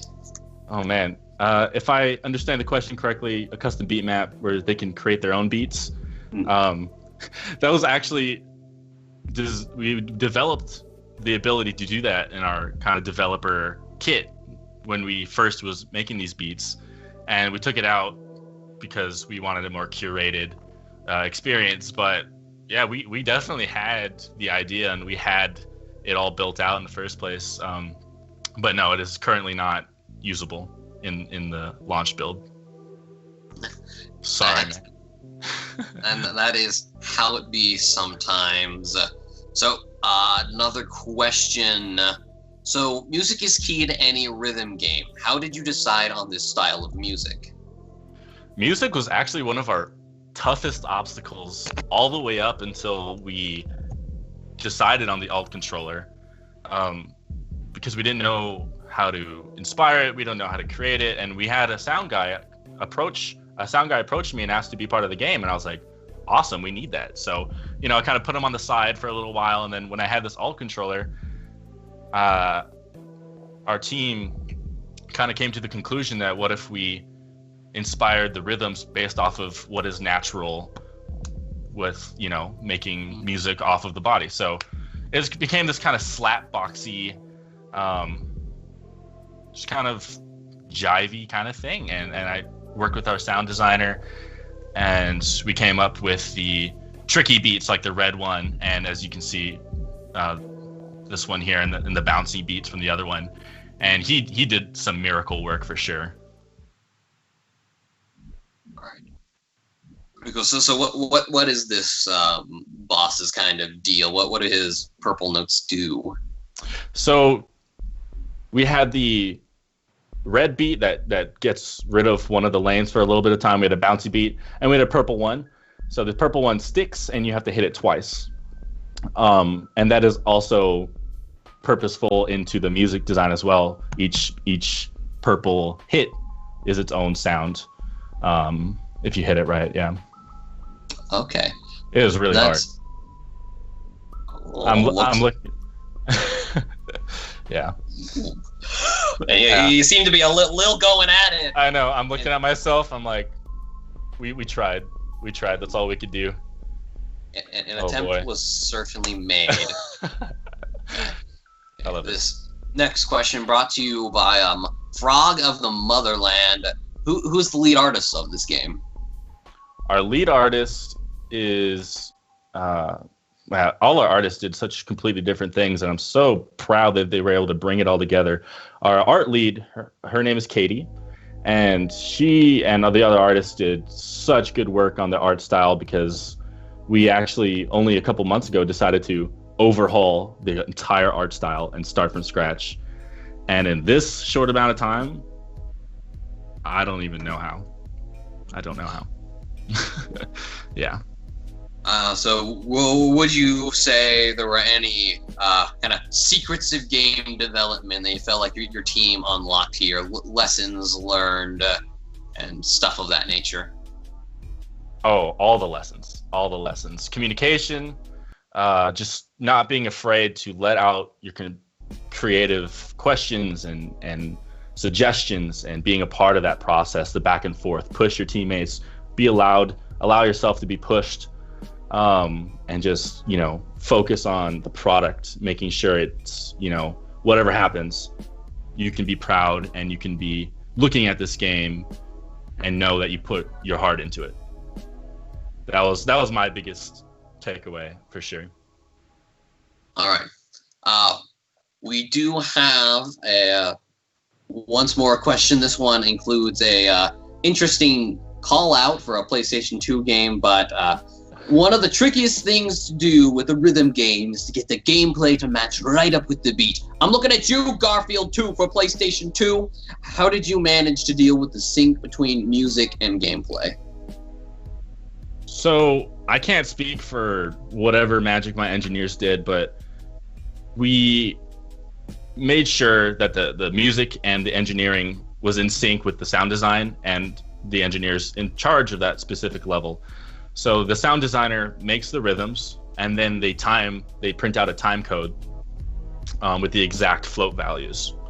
And because rhythm games are more sensitive than, if we use update, so once per frame, some of the time codes are more sensitive than that. So we had to do custom time code placements for each beat, and it turned out super well.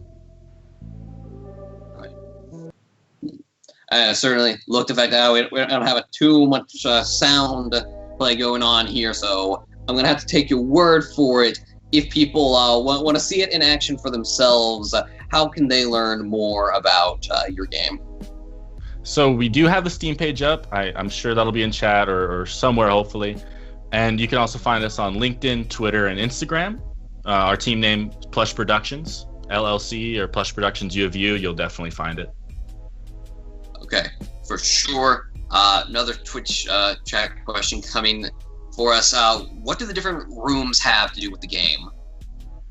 So, inside Kane's memory, he's going through his experiences, and so he's kind of floating within.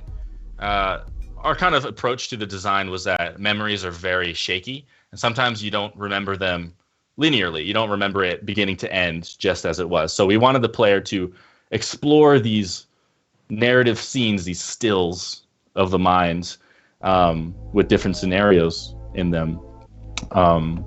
And if you explore and you read all the text and you kind of immerse yourself in those different scenes, they look the same, but each one kind of brings something new, and you can definitely paint the whole picture once you do enough exploring. Okay. It occurs to me as I am looking at the little poster you printed out here. Kane Shadow, that wasn't always the name of this game. It was Raising Kane at one point. There was a lot of discussions about what the name for this should be. Can you kind of give some insight into what went into that? So in the very beginning, it was Raising Kane. Very catchy. On one, minor concern, it is the name of a very popular multi-million-dollar chicken franchise. Really? Never heard of it. So, we were just like, maybe we should change it. And there was a lot of debate, and Kane Shadow seemed to fit because of all the themes, the art style. The monsters are very shadowy, gritty.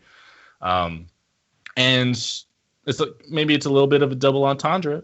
You're dealing with the shadows of your memories, the shadows of your past, and kind of bringing light, kind of healing them. Oh man, I'm going off. We're getting into here. the deep philosophies now. Secrets of the universe coming unraveled in the middle of this live stream. So, secrets of the universe and figuring things out and the growing up themes of this game. Did it give you any greater insights into what you wanted to do with your kind of career in this space going forward? Or? Every time I've thought about a game or come up with a concept, I start with a character. That probably is from my past of doing actual writing, character analysis, stuff like that. And so when I look at this game, the timeline and the production cycle of everything, I knew that the character remained true throughout the entire thing.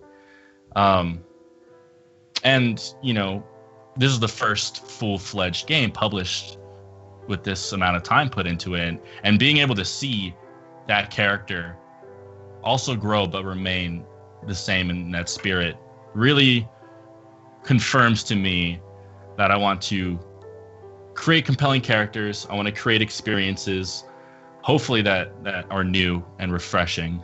And that's just kind of my approach now. Sounds like you have figured out quite a bit in the entire...